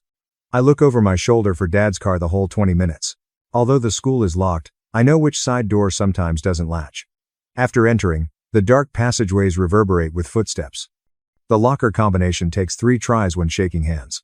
I tape the flash drive to my textbook's back panel. I put it in my pocket. Making it is a small victory. Like I outwitted them in little ways. Dad stole my bags and electronics, but he doesn't know about this backup. For safety, I walk home another way. Cutting across yards and alleys. I go upstairs before anyone wakes up. My closet-hung winter coat's lining conceals my flash drive. Maybe Claire will see the truth when she visits Sunday. She helps by delivering groceries noon. Mom and Dad are glad and sensible with a successful daughter. Claire queries our living room study. I want to tell her everything, but Leo looks wary. She seems pleased when I say it's fine. She discusses her upbringing and appreciation. She excelled in employment interviews due to her linguistic skills. She says, Mom and Dad pushed her hard, but it made her stronger and more disciplined. She feels I and Leo are unappreciative for not acknowledging their support. My chest breaks. Growing up, she felt pressure and wanted to stop, but she persevered and is glad she did. I know she denies her trauma, and can't admit ours. She believes the dread, tiredness, and punishment were worth it, and admitting our pain suggests she did too. I cry in my room as she leaves. The Wednesday forensic interview is terrifying and reassuring. The Child Advocate Center has a small waiting area and appears normal. Women identify themselves as interviewers and lead Leo and me to separate rooms. Despite being too old for toys, my house has cozy chairs, soft lighting, and shelves of toys. The interrogator across from me claims the court records everything, not my parents. Language routine is my first answer when she asks about my home life. I cover Monday, Sunday, languages, and mistakes. She nods and answers gentle questions without interrupting or acting surprised. She wants penalty info. I recall the slaps, books thrown, and injuries. I show her flash drive pics. She asks to hear my recordings when I inform her. My pic is Dad scaring us about boarding school. When his loud, Vicious voice ends. She nods like she takes it seriously. We talk for over 2 hours. She questions school, friends, sleep, food, and everything. After, I feel fatigued but lighter, like I finally told someone who listened. Elena writes a formal affidavit to CPS 2 days later outlining our parents' order and her concerns for us. Caseworker calls to inform me. She says the tutor described our home. After reading her statement through the attorney, I learned she documented Leo's panic attacks during lessons, our bruises, and high pressure. She wrote about our parents observing every session but not learning. She saw us quiver and looked terrified as our parents approached. She said language schooling was above age appropriate and the schedule inhibited natural kid activities. I feel less invisible knowing she was paying attention and that at least one adult took action. The emergency hearing on Tuesday requires proper attire, according to the attorney. The judge, lawyers, and a court reporter sit in a smaller courtroom than intended. Judges review recordings, photos, medical records, and witness testimony. Her expression is neutral when listening to music on headphones, but her eyebrows raise. She examines Elena's affidavit and pediatric notes. She questions the caseworker about home visits and school withdrawal. Parents seem stressed and upset with their lawyer. Court orders safety plan after speaking. Our parents must immediately re-enroll us in school, attend twice-weekly parenting sessions, and enable CPS home visits. Any plan violation will result in immediate removal, she said. She also orders us to continue therapy and limit language tutoring to 1 hour daily. Dissatisfied, but greater protection than before. Parents must sign the plan before the judge. I leave court expecting for improvement. Mom and Dad barely spoke to us that night at home, except to remind us to follow the schedule tomorrow. Dad clenches his jaw at me and Mom slams dishes in the kitchen, showing their anger. As the caseworker advised, I check for safety warning applications on my phone after kids leave their room. One connects to local police dispatch and activates an emergency response with 2 taps. Despite just 10 minutes to set up, it feels so enormous, my hands quake. This app is on my home screen. My newfound strength comes from this red button. Dad throwing something, or Mom locking us in? I can call for help now. My chest feels looser, like I can breathe properly for the first time since we left foster care. I show Leo how the app works because he's curious. He nods gently and widens his eyes, displaying relief. Our electricity has returned. The judge's safety plan requires our parents to be careful, and this app proves that. Court papers recommend me to a trauma therapist on Wednesday. Probably 40, the therapist wears glasses and speaks calmly. Doctors don't have good lighting and chairs like her office. When she asks, I briefly explain the languages, consequences, removal, and return. She patiently tells me my symptoms are typical due to stress and worry. To center myself, she asks me to mention 5 things I can see, 4 touch, 3 hear, 2 smell, and 1 taste. My body feels more anchored after our practice. She doesn't think my heart palpitations, insomnia, and anxiety indicate weakness. They protect my body from real danger. I feel less crazy after hearing it. Leave the danger, my body may relax down. I receive a worksheet with further home exercises, and we schedule another session next week. In Leo's morning lesson the next Saturday, everything goes wrong. Dad's voice grows louder downstairs while I do homework in my room. That tone suggests he's losing control. I grab my phone, open the safety alert app, and tiptoe up the stairs to listen in case. Dad shouts at Leo over mistakes in Mandarin grammar, saying he's not working hard enough and wasting time. Dad ignores tutor's soothing remarks. Leo cries and something hits the wall. As the program suggested, I tapped my phone's emergency button twice without thinking. My location was given to police. Run downstairs to discover Leo on the floor with his arm and Dad holding a textbook. Tutor looks shocked and scared. Mom rushes from the kitchen to inquire. I warn Dad the police are coming between him and Leo.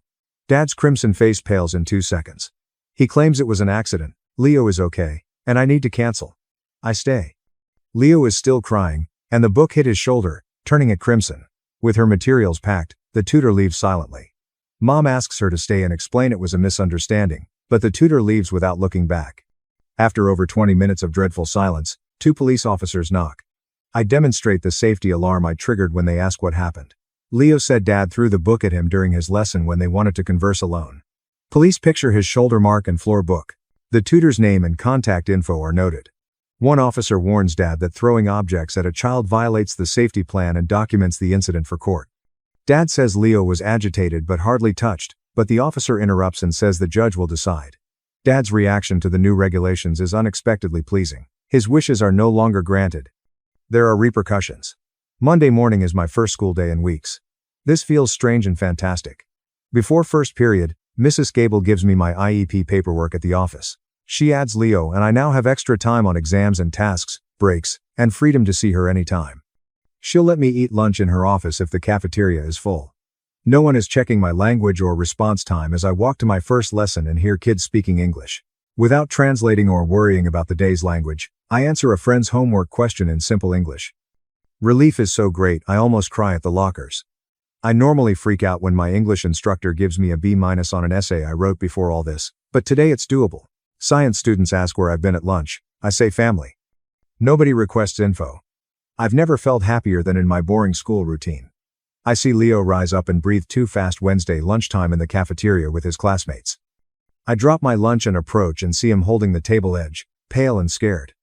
Two classmates ask whether he's okay, and a couple make awkward exits. I mention visible and tactile items as I lead him through my therapist's grounding practice. The school nurse delivers a paper bag for him to breathe after one girl calls. Half the cafeteria stares when Leo calms down after 10 minutes to talk. The nurse leads him to her office, and I follow embarrassed and protective. I pass several kids in the hallway after school and know they're talking about us. That night, 3 students text me to wish Leo luck and offer assistance. One child helps her family with her cousin's panic attacks. It's unusual to share our business, yet it's nice. Witnesses may protect us. CPS caseworker pulls Leo and me out of class Friday afternoon for Mrs. Gable's office meeting. She shows documentation of the weekend incident with Dad and claims we should be placed in foster care again for previous infractions. She says, "Our parents have shown they can't follow the safety plan and our welfare is at risk if we stay in their home. The judge will decide next week." I feel oddly guilty and relieved.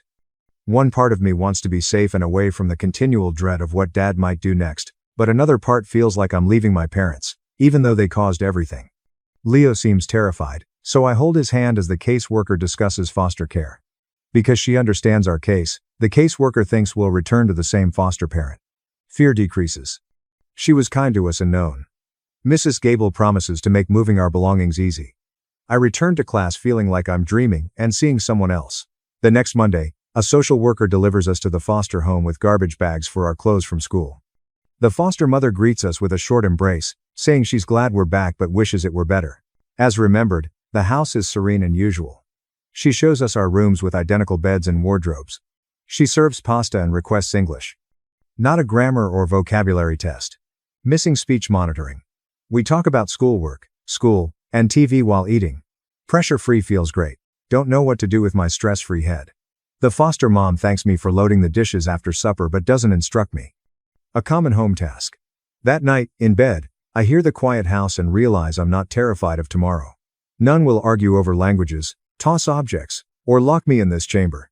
Get up, go to school, come home, do homework, and sleep. Simple beauty looks too good to be true. 2 weeks later, the judge hears the weekend event, tutor's statement, and police report in family court. Our parents must complete parenting classes and anger management before supervised visitation with us throughout our 18-month foster placement.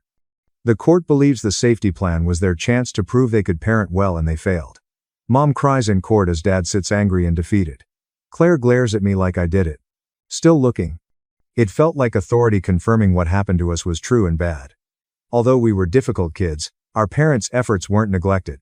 Leaving the courthouse is like releasing a years-long burden. The caseworker promises therapy and monthly checkups. We're safe for now. As nobody forces me to learn Spanish, I choose it as an elective at my new school. My young, active teacher makes language learning fun, not a test I can fail. Songs, games, and culture from Spanish-speaking countries are shared. She calmly corrects my verb conjugation errors and moves on. No anger, disappointment, or punishment. Others in class learn at different speeds, but nobody judges them. Language learning can be fun when you choose and mistakes are accepted. One class sees a Spanish event DVD and the teacher asks what we think. She's fine with my automatic English response. Expressing myself in any language seems revolutionary. If I learn Spanish, I'll choose to, not because someone forces me. Leo sleeps through most nights without nightmares after 3 weeks in foster care. Despite setbacks, his therapist tells the caseworker he's progressing. My younger brother relaxes and acts like a 10-year-old, laughing at silly jokes, playing video games, and complaining about homework. Despite not having panic attacks, he still becomes uneasy and jumpy at loud noises. Seeing him get well makes me feel like we made the right choice, even though it was terrifying to trigger the app, notify the police, and blow up our family. The foster mom expects us to struggle as we heal. However, being protected and discovering ourselves without fear is what matters. Sometimes I feel bad about mom and dad, but then I remember the bruises, hurled books, and Leo crying before school. We couldn't continue. We survived, maybe that's enough. 6 weeks later, the judge approved downtown family center monitored visits after mom and dad completed parenting classes. Mrs. Avery, a social worker, monitors from a corner desk during my first Saturday afternoon visit. I sat across from them at a plastic chaired table. Dad asks about education in a professional voice like we're strangers at a job interview as mom folds her hands. I say school is fine. Leo says his math teacher is wonderful, and there's a terrible silence. Dad takes her hand but doesn't look at us as mom cries. It takes 1 hour but feels like 4. I get a 3-screen text from Claire as I head to the foster mom's car. Her apology for our hurt but love of languages was my first read. Maybe mom and dad loved us wrongly. Even if the methods were cruel, she's glad she lived and learned. I don't know what to say, so I file the mail and ponder about it later. Maybe in a few months, maybe never. On my foster room bed with my laptop after dinner. I ask in the support thread where I commented months ago, if my situation was abuse. I write the 5-language schedule, removal, court, and return in a new anonymous account. I type quickly without editing or sounding good.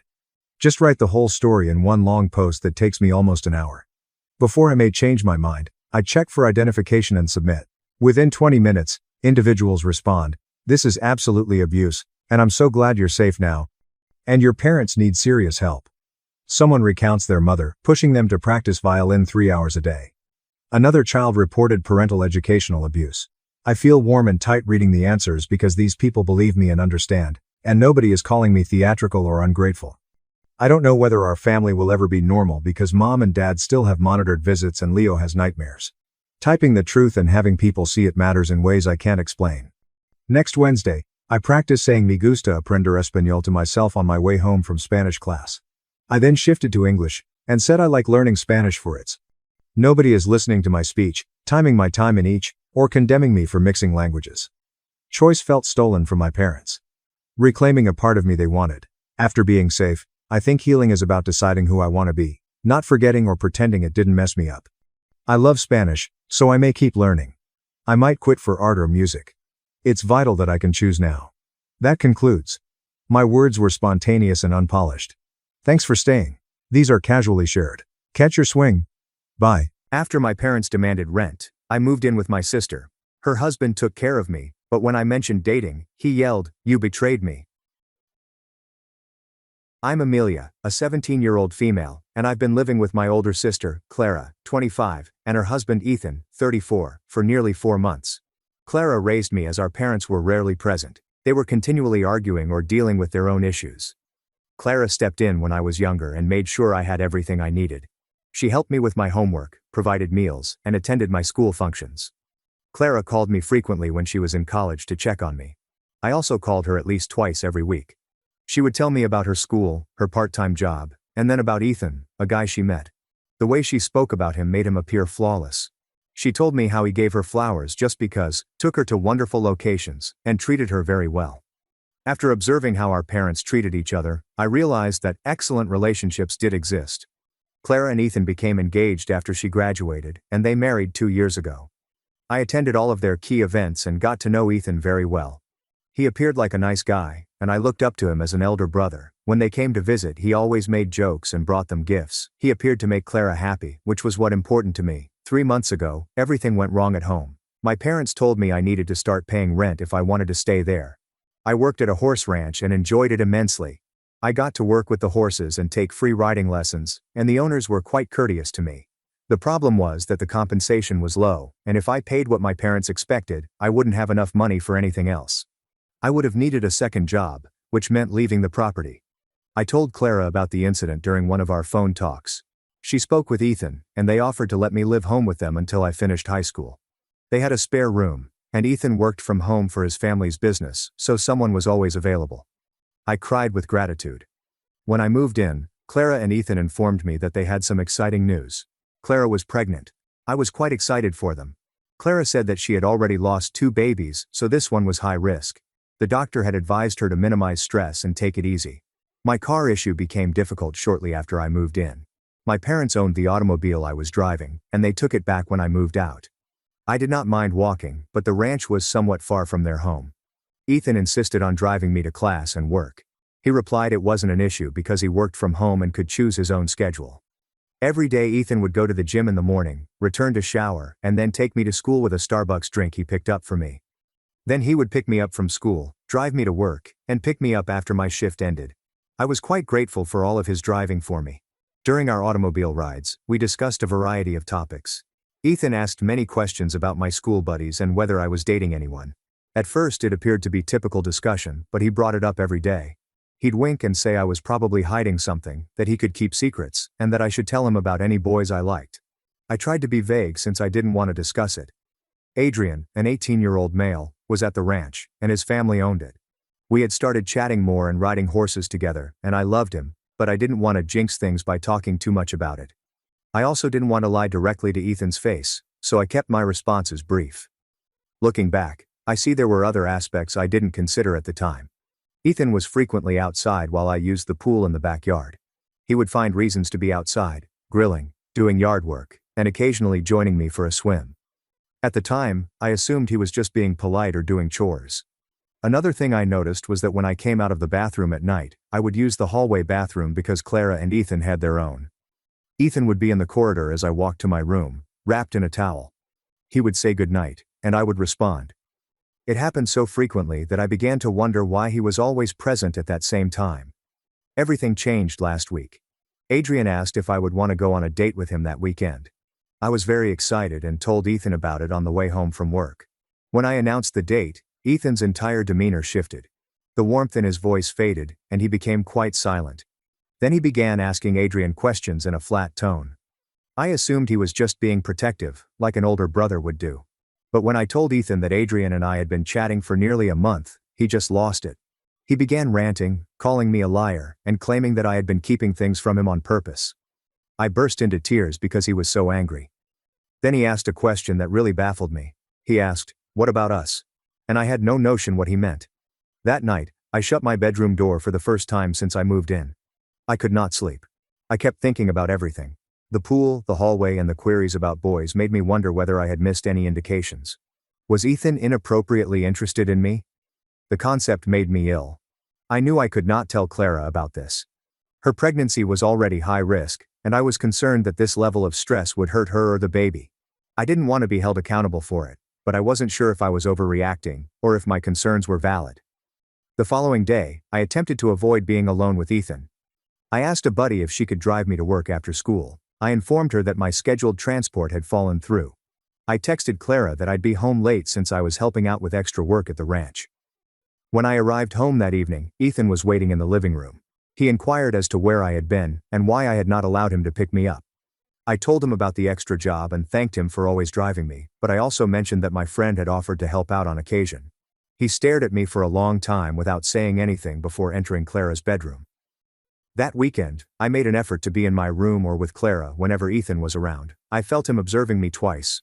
He tried to chat to me alone, but I excused myself due to homework or phone calls. On Sunday night, I felt suffocated within the house. Clara was sleeping, while Ethan was in his home office. I decided to take a walk to clear my brain. There was an area about 20 minutes away where I would go to think. I gently left and texted Clara, stating I was going for a little walk and would be back soon. I'd been sitting in my pondering location for about 15 minutes when my phone started vibrating with texts from Ethan asking where I was. Before I could respond, he continued calling frequently. My hands were shaking so much that I couldn't even touch the button to deny the calls. When I finally responded, he began yelling at me, calling me a foolish princess and other derogatory terms. He requested that I send him my location. I declined and told him to be calm. As soon as I hung up, I called Adrian. I was crying so hard I couldn't speak, but I was able to tell him where I was. He claimed he would arrive immediately away. While I was waiting, Ethan continued phoning. Then I received a phone call from Clara. I answered, expecting it to be her, but it was Ethan again, cursing and calling me names. Adrian had just arrived and overheard Ethan on the phone. He took it from me, informed Ethan that I was safe and to stop calling, and then hung up. Adrian drove me to the ranch. He told his parents what had happened, and they offered to let me remain in their guest room. They told me I could work additional hours at the ranch to pay for my accommodation and board. I couldn't find the words to express my gratitude to them. Adrian stayed with me that night until I fell asleep. The next morning, I was too fatigued to attend school. I kept worrying about Clara, wondering if she was all right, and if she understood what had occurred. Around midday I called her. She answered the first ring. I could tell she'd been sobbing. She asked whether I was all right and then told me what had transpired from her perspective. She claimed she awoke to Ethan yelling the night before but pretended to be asleep. She overheard him steal her phone and leave the house. When he returned later, she asked what was going on, and he exploded, shattering a chair and punching a hole in the wall. She said she'd never seen him so angry before. He departed again after that. When he left, she checked her phone, saw the calls to me, and contacted a friend to take her up. She tried to call me after she departed, but I was already asleep. I apologized for not saying anything sooner.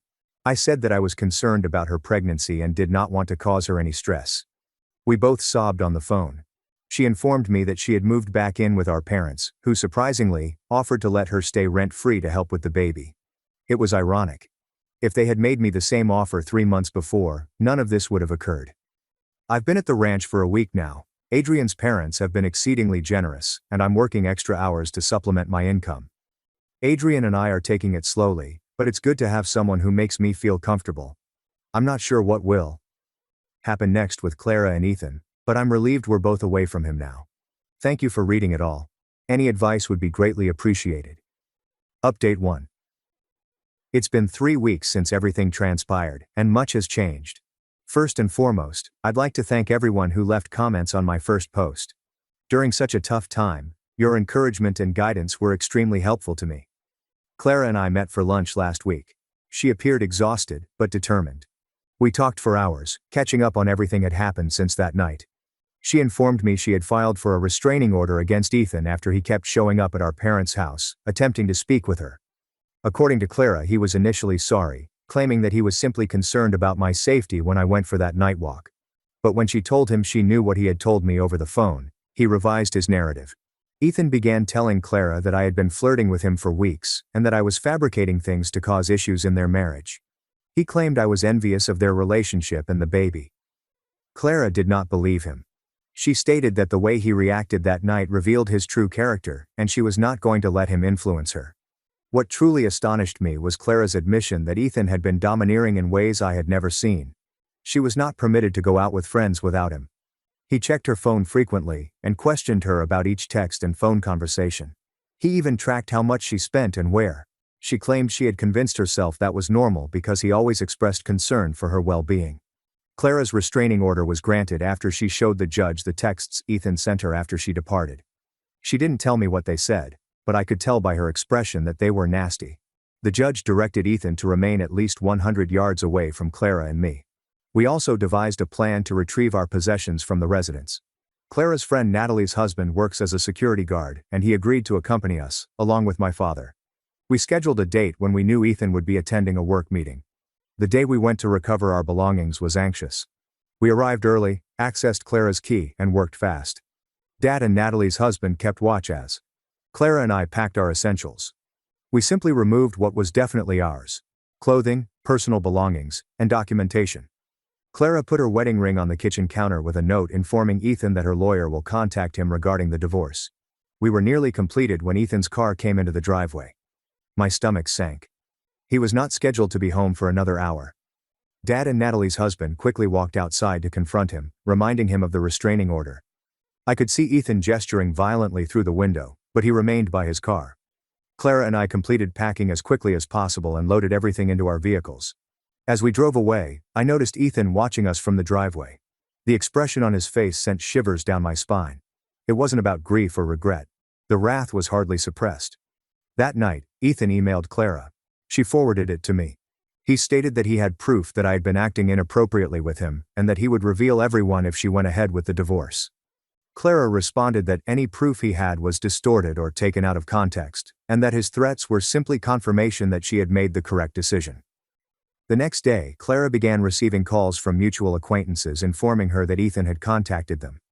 He was telling people that Clara had abandoned him at a tough moment and that I had caused troubles in their marriage.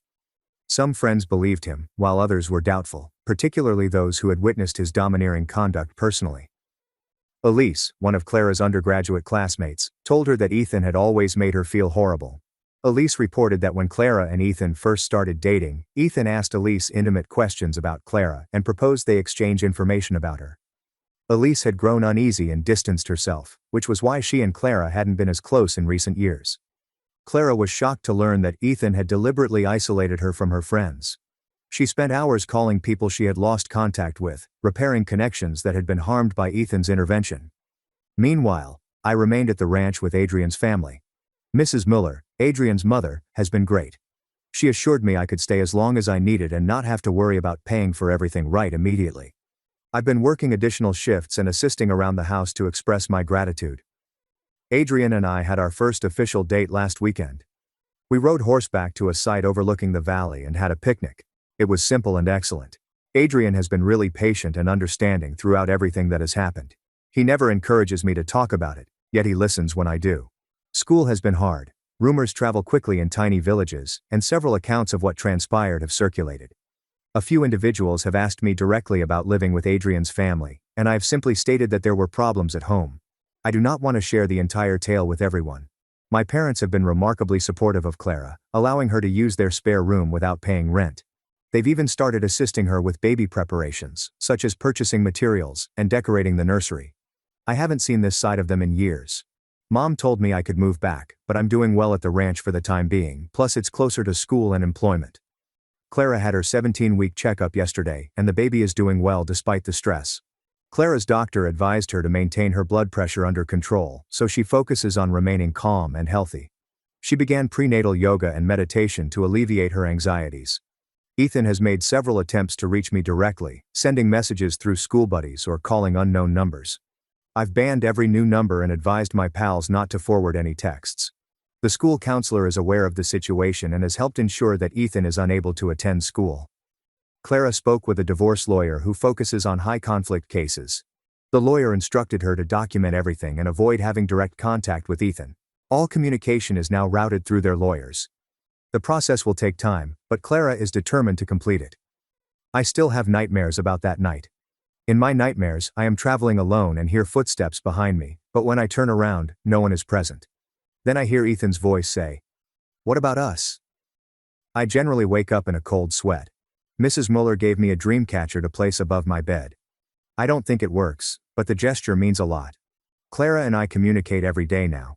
We agreed to be absolutely honest with each other, no matter how tough the truth may be. She told me she felt bad for not noticing the symptoms sooner, but I reminded her that Ethan duped everyone, not just her. Next week, Clara and I will meet with a victim advocate to explore our options and services. Following the filing of the restraining order, the advocate reached out to offer assistance. Clara was skeptical at first, but I convinced her that seeking professional assistance couldn't hurt.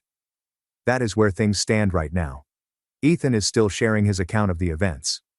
Clara is moving forward with her divorce, and I'm attempting to establish a new normal. I'll provide an update when there are substantial developments. Update 2. It has been a month since my last report, and the situation has changed in ways I never expected. I'd want to thank everyone who has offered support and guidance. The most significant news is that Clara lost the baby last week. She was 22 weeks along, and had recently discovered she was having a son. She began to experience cramping and bleeding and went to the emergency room, but it was too late. The doctor stated that such incidents occur on occasion and that nothing could have been done to prevent them. However, Clara blames Ethan for the stress caused by everything. Clara has been staying with our parents, and I have spent more time there to help her. She is physically recuperating, but emotionally it has been heartbreaking. Our mother has stepped up in ways I never imagined, taking time off work to spend with Clara and acting like a mother for once. 2 weeks before the loss, we received some bad news. A woman named Sophia contacted Clara via social media. She revealed that she was Ethan's ex-girlfriend from 6 years ago before he met Clara. Sophia saw some divorce-related posts from mutual acquaintances and wanted to warn Clara. According to Sophia, Ethan had also been controlling and manipulative with her. When she attempted to break up with him, he threatened to reveal private images of her to her family and employer. She obtained a restraining order against him, which is why they broke up. Sophia emailed Clara copies of the court paperwork as proof that she was telling the truth. Clara and I were astonished. This pattern of conduct began years before Clara met Ethan. Sophia also said that Ethan had a crush on her younger sister, who was 16 at the time. He would ask Sophia to include her sister in their outings and become enraged when she refused. Clara gave all of the information to her lawyer, who is utilizing it to prepare a case for divorce proceedings. The lawyer stated that this creates a pattern of activity that strengthens Clara's claim. Ethan has not given up attempting to reach us. Last week he arrived at the property and asked to talk with me. Fortunately, I was not present, but Mr. Mueller warned him to leave immediately, or he would call the police for violating the restraining order. Ethan left, but later sent me an email claiming he merely wanted to clarify the air and that everyone had misunderstood his intentions. Adrian has been absolutely supportive throughout this. He drives me to Clara after work every day and calmly waits for me, never rushing. His parents have assured me that I can stay with them for as long as I need to, and they've even helped me set up a tiny savings account into which I deposit some of my weekly earnings. They're teaching me how to budget and plan for the future, which my parents never did. School has been a mixed experience. Some friends have been tolerant and supportive, while others have bought into Ethan's account of events. He's been telling others that I made up things about him because I was upset when he established boundaries for my behavior in his home. A few girls I thought were pals are now giving me icy looks in the hallway. I try to ignore it and concentrate on my studies and those who understand the truth. Clara's divorce case is moving forward. The court date is scheduled for next month. Clara's lawyer is certain that the restraining order, Sophia's testimony, and proof of Ethan's behavior will result in a positive settlement. Ethan has been ordered to continue making mortgage payments on the residence until the court decides how to divide their assets. The victim advocate we talked with has been quite helpful. She connected Clara with a support group for women in similar situations, and she directed me to a teen group that meets monthly to address family issues and coping skills. I didn't want to go at first, but after the first meeting, I discovered how beneficial it was to speak with other teenagers who understood tough family issues. Last weekend, something unexpected occurred. Ethan's mother called Clara. She apologized for her son's behavior, claiming she had noticed indicators of his dominating character over the years, but had made excuses for him. She explained to Clara that Ethan had always been possessive, even as a youngster, and that she and her husband had taken him to treatment when he was younger, but had stopped when he appeared to improve. She volunteered to testify on Clara's behalf if necessary, which may be vital in the divorce proceedings. I'm having fewer nightmares, but I still feel anxious when I'm alone in public places. Adrian showed me some basic self-defense skills, which gave me more confidence. The property has become my safe haven. Working with the horses is therapeutic, and the physical work allows me to sleep better at night. Clara is considering transferring to a new place after the divorce is official. She has a job offer from a company approximately an hour away, and believes a fresh start would be beneficial to her. She asked if I would consider joining her after I graduated next year. I am not sure yet. I've discovered something great with Adrian and at the ranch, but I also want to assist my sister. I don't have to make this decision right away. Ethan sent a beautiful floral arrangement to our parents' house for Clara after learning of the miscarriage. There was a card claiming he was sorry for her loss but still wanted to work things out. Clara dumped the flowers in the trash without hesitation. She remarked that any man who can torture his wife's young sister and then blame her for marital issues does not deserve a second chance. The police contacted Clara yesterday because Ethan was seen driving slowly past our parents' house, which violated the restraining order. They intensified patrols in the vicinity but were unable to apprehend him due to a lack of direct proof. We've all taken extra precautions, such as locking doors and windows, and not going anyplace alone. That is where things stand right now. Clara is recovering physically and coping with the loss of the baby as she prepares for her court date. I'm settling into my new schedule at the ranch and focusing on completing the school year well. Our parents appear to be stepping up and supporting us when we need them the most. And Ethan remains around the margins of our life, a threat we can't quite get away from. I'll provide an update after the court date, or sooner if something noteworthy occurs. Thank you for your ongoing support and advice. Update 3. It has been 3 months since my last update, and I am pleased to announce that this will be my final post about this topic. So much has happened, and the majority of it has been great. Clara and Ethan finalized their divorce last month. Clara received a permanent restraining order after the judge considered all of the evidence, including Sophia's testimony and paperwork from Ethan's mother about his history of controlling conduct. Ethan was ordered to pay alimony for a year, sell the house, and share the proceeds. The most surprising development occurred during court hearings. Ethan's lawyer submitted proof that I had acted inappropriately with him, including images of me beside the pool and texts that Ethan said I sent him. The judge swiftly established that the texts were made up, and the images were shot without my knowledge while I was swimming at their residence. This backfired on Ethan since it proved I was telling the truth about him observing me.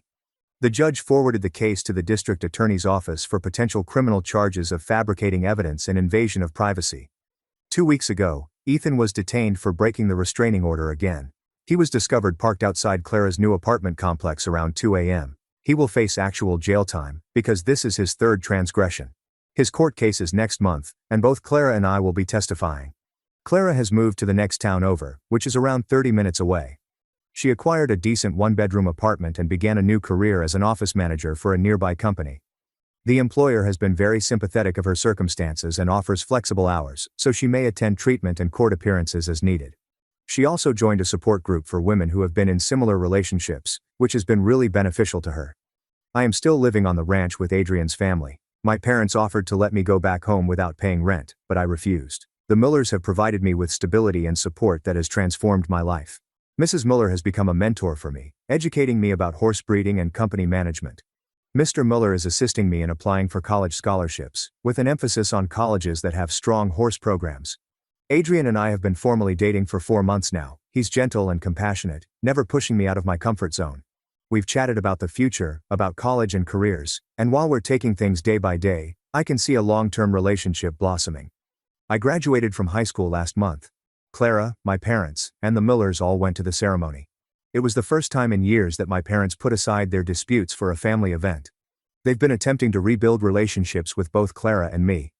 My mother apologized for not being more present during our upbringing, and for putting Clara in charge of raising me. I'm not ready to forgive everyone, but this is a start. The police contacted last week to let us know that Ethan had agreed to a plea deal for the restraining order violations. He'll spend 30 days in county jail, followed by 2 years on probation and required treatment. While the sentence is not long, it is reassuring to know that there will be consequences for his conduct and that his behavior will be watched in the future. Clara has begun dating again, albeit carefully. She met a man through the support group facilitator. He works as a counselor and understands the pain she has experienced. They've had a few coffee dates, and Clara says it's nice to be with someone who respects her boundaries without asking. As for me, I've been admitted to a college approximately an hour from the ranch that has a strong agricultural department. I obtained a partial scholarship, and between that, my savings from working at the ranch, and a tiny contribution from my parents, I should be able to cover the first year without taking out any additional loans. Adrian intends to attend the same school, study business management, and eventually take over his family's ranch businesses. I joined a teen support group, which has become a vital part of my life. I've developed pals that understand delicate family relationships, and we help one another through difficult times. The group leader advised that when I've been in the program for a while, I look into becoming a peer counselor, which I am really contemplating. The nightmares have mostly ended. I still feel anxious at times, especially in situations that remind me of that night with Ethan, but it is improving. When my anxiety begins to mount, I use a technique provided by the group leader to ground myself by focusing on and naming concrete objects around me. Clara and I chat every day, whether by phone or text. This event has helped to strengthen our bond. We've agreed to be honest with each other and never allow anyone come between us again. Clara says she is proud of how I handled everything and that I am stronger than she was at my age. Ethan's mother occasionally contacts Clara to inquire about her well-being. She sent me a wonderful graduation card with a gift card inside. She said that she admires my tenacity and hopes I understand that nothing that happened was my fault. It was unexpected, but appreciated. The Millers have become like a second family for me. Last month they took me on a week-long trip to a horse show in a neighboring state. Mrs. Miller connected me to some professional trainers she knows, one of whom offered me a part-time work during college holidays. They have provided me with contacts and opportunities that I was previously unaware of. Looking back on all that transpired, I know how fortunate I was to leave that place when I did. Ethan's conduct was getting worse, and I fear to imagine what would have occurred if I had stayed longer. I'm thankful for Adrian, his family, Clara's bravery, and even my parents' late support. Life is not perfect. Clara is still grieving over her lost baby. I still have moments of dread, and we know Ethan will someday be free, but we are moving forward. We've learned to detect red flags in relationships, to trust our intuition, and to appreciate those who respect boundaries. My husband and sister stole my baby with forged papers. 4 years later, I walked into court with DNA proof that neither was the parent. When I was diagnosed with infertility, my sister recommended giving her eggs to me. I was nervous at first. The doctors informed me that IVF made pregnancy much more perilous for me, and carrying someone else's child simply felt wrong. But Victor and Eliza reassured me. They brought leaflets and research papers to reassure me that the pregnancy would be safe. They spent hours assuring me that the origin of the eggs wasn't important. Victor stated that having a family is all he cared about, and Eliza vowed that I would be the true mother. After much encouragement, I consented. 9 excruciating months later, I gave birth to a lovely, healthy baby girl. I was still holding her in my arms when my husband and sister entered the delivery room and stated, "We're taking the baby." Victor restrained me as Eliza yanked her from my grasp. "What's going on?" I exclaimed. "Me and Steph have fallen in love," Victor explained. "We thought about it. She's the true mother of my child. You were just the incubator." I couldn't believe what was occurring. Security had already arrived, and Victor was throwing the already filed paperwork in my face. The birth certificate already identified Eliza as the mother, and before I could say goodbye, Clara was being hauled away. I cried till I was out of tears. I returned home to recover my belongings 5 days later. Eliza had already moved in, and I watched them through the kitchen window, slowly dancing while my daughter slept upstairs.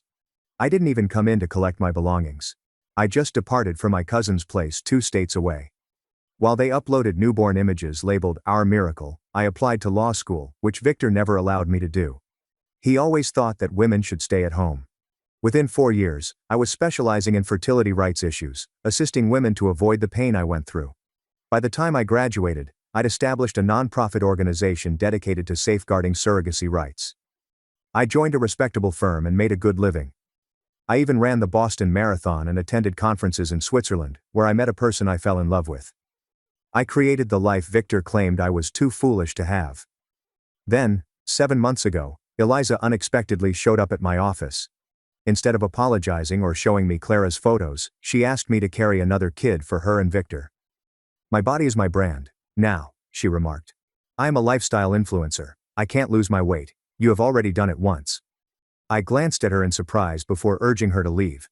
She attempted to guilt-trip me, so I had people remove her away. I went home thinking that was it, but I was mistaken. The harassing began immediately. Suddenly I was flooded with texts about ovulation schedules. Victor was showing up at my firm. Their friends had ambushed me at a gym 6 hours away from their home. After 2 weeks of pestering, I was finished. My work performance suffered, as did my long-distance relationship. I called Sabine, my paralegal friend. I have to trash them publicly, but lawfully.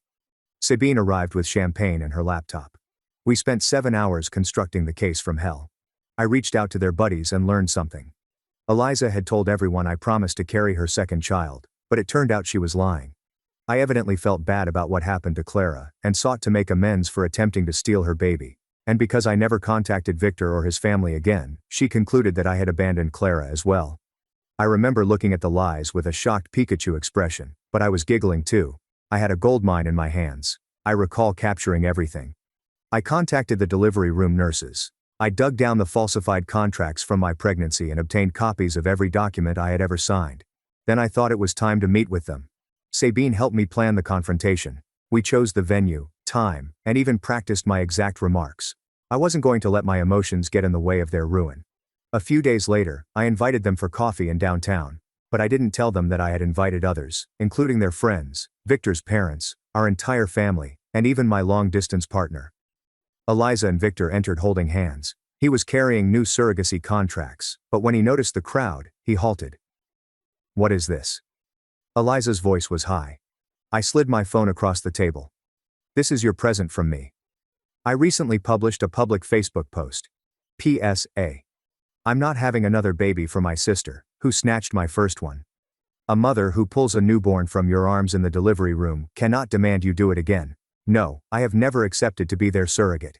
Yes, they fabricated documents while I was asleep. No, I am not bitter. I'm a Yale-educated fertility rights lawyer who understands that what they did was criminal." Eliza's face turned white. "Take it down right now. Your mom and Victor's father have already shared it." She began sobbing, claiming that I was nasty, jealous, and ruining Clara's life. "No, Eliza. I am ruining your life. You took my daughter, my marriage, and my body. You don't get a second opportunity either. Enjoy telling your followers that their mom influencer has never actually given birth." Victor seized the contracts. "You'll regret this. As if you'll regret faking legal paperwork. My nonprofit has taken on your case pro gratis. See you in court. I turned to walk away, knowing I was about to destroy Victor and Eliza because they were in for another surprise in court. A surprise involving Clara. The coffee shop went nuts the moment Victor's mother read my post aloud. Eliza sprang up from her chair and began yelling at me to remove it, while Victor's father grabbed Victor's elbow and demanded to know what had happened 4 years earlier. When Victor pushed forward, my boyfriend jumped in between us, and 2 coffee shop security guards raced over to see if we needed help. I stood up calmly and assured everyone that we will address this in court, not here. Then I stepped out with my boyfriend's hand on my back as support. Victor's parents followed us outside, demanding questions as Eliza screamed that I was ruining Clara's life. Victor attempted to take my phone from my hands. The security guy stood between us until we reached my car, and I heard Victor's mother question him why the birth certificate had already been completed before I awoke. That night, my phone would not stop ringing with calls from family members who had seen the post become viral on Facebook. My firm colleagues texted to see if I was okay, and 3 reporters had already left voicemails requesting statements regarding the case. I turned off my phone and drove to Sabine's flat, where she had wine and a laptop open with legal research tabs. We spent 4 hours going over every piece of evidence we had gathered, planning our legal strategy as my phone sat silently on the counter. Sabine continued checking the post on her phone and showing me how many shares it had received, including from some well-known parenting writers who were calling Eliza out. The following morning, I arrived at my firm's office early to meet with the ethics partner before anybody else arrived. She listened to the entire story, took notes, and then looked up our conflict of interest standards on her computer. After evaluating everything, she allowed my nonprofit taking on the case pro bono because I would not be representing myself directly. This meant I'd have our entire legal team's support without jeopardizing my job at the firm, which was a big relief. She also proposed strengthening building security in light of the hostility I'd been receiving, and she promised to tell the senior partners personally. I spent the afternoon in a conference room with Sabine, using my laptop to create an emergency protection order. We went over every incident from the previous 2 weeks, including the texting discussing ovulation patterns, Victor showing up at my office 3 times, and their pals cornering me at the gym. Sabine had copied out all of the text messages and emails, emphasizing the threatening passages, while I typed up the legal filing. We submitted images she had taken of Victor's automobile outside my apartment complex at odd hours, as well as screenshots of Eliza's followers expressing threats. The document ended up being 14 pages long, including exhibits, and we knew the judge would take it seriously. That evening, I contacted the first delivery room nurse from my office, as Sabine took notes next to me. The nurse remembers everything, because she described it as the most horrific event she had witnessed in 20 years of labor and delivery. She informed me she had personal notes in her diary of Victor physically holding me down as I begged for my kid. She immediately consented to submit a sworn statement, claiming she had been waiting 4 years for someone to ask her about it. The second nurse was more difficult to locate, but she was also eager to assist after I explained the problem. The next day, the hospital's records department returned my call after analyzing my request for documents. The administrator confirmed that they still possessed all of Clara's birth documents, including forms indicating that the custody link had been broken. He revealed that Victor handled various paperwork while I was still sedated from the emergency C-section, which was against their practice. This was exactly what we needed to show that the birth certificate was fraudulently filed, and he agreed to furnish certified copies. Victor was already writing out paperwork before I awoke from surgery, according to the timing stamps on the forms. My nonprofit board convened an emergency video meeting on Thursday evening to contemplate taking my case. Despite my shaking hands, I presented the evidence we had obtained in a professional manner. The board members raised serious concerns about the precedent this could establish for birth moms' rights and surrogacy laws. After an hour of deliberation, they unanimously decided to use the case as a landmark chance to safeguard future victims. As I thanked them, the weight of representing not only myself, but also other women who may face similar challenges hit me hard. Friday morning, I received an email from one of my major conference sponsors, expressing worry over my Facebook post. They questioned whether the tone was consistent with their company principles and the professional standards they demand from speakers. My stomach fell as I read it because this conference provided significant financial and networking prospects for my nonprofit. I responded professionally, describing the legal issue and my right to defend myself from defamation and abuse. But I realized my career, which I had built from scratch, was now vulnerable, and I refused to give up. That afternoon, my long-distance partner contacted after seeing screenshots of remarks from Eliza's Twitter followers. Some of them claimed to know where I worked and made threats about what they would do if they saw me. He wanted to fly in right away to make sure I was okay, and I could sense genuine concern in his voice. I assured him that I was fine, but hearing how much this was impacting him made me understand the toll it was taking on everyone. He said he had already purchased a ticket for the next weekend and would not accept no for an answer. Sabine and I went to the downtown courts on Monday morning and filed the initial civil lawsuit. We claimed fraud for the forged documents, intentional infliction of emotional distress for what occurred in the birth room, and defamation for Eliza's claims against me. The complaint also asked expedited discovery due to continued harassment and the possible threat to Clara's well-being from parents capable of such lying. The clerk stamped our copies and said the defendants would be served within 48 hours, implying Victor and Eliza were about to receive their legal notice. Walking out of the courthouse, I realized the real fight had just begun, but now, I had the law on my side. Sabine pulled up the restraining order templates on her laptop, right there in my car outside the courthouse, as I typed out every episode of harassment in the previous 2 weeks. The gym ambushes 5 hours from their residence, Victor's 3 visits to my firm, and the numerous texts about ovulation patterns that I'd screenshot before blocking their numbers. We submitted the motion the same afternoon, seeking that they stay at least 500 feet away and discontinue any communication immediately. According to the clerk, the judge will consider it and set an emergency hearing by Friday if it is approved. That night, as I sat in my apartment going through old photos on my laptop, I came across one from 4 years ago that my cousin had taken without my knowledge, of me standing outside Victor and Eliza's kitchen window in the dark, watching them slow dance while Clara slept upstairs, my face wet with tears I didn't remember crying. I looked at the damaged woman in the photo and understood she was the reason I could fight now, since she had transformed me into someone capable of lawfully destroying others. My phone vibrated with an email from a law firm that I knew as one of the most costly in the state. Lucas Steiner had taken Victor and Eliza's case and demanded that I withdraw my Facebook post within 24 hours and give a public apology for defamation or face immediate legal action for harm to Eliza's influencer career.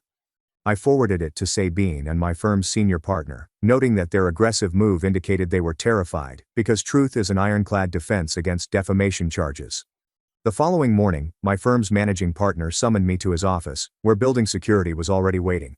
They had received anonymous threats overnight, referencing my home address and daily schedule, most likely from Eliza's fans, who had been abusing me online since the post went public.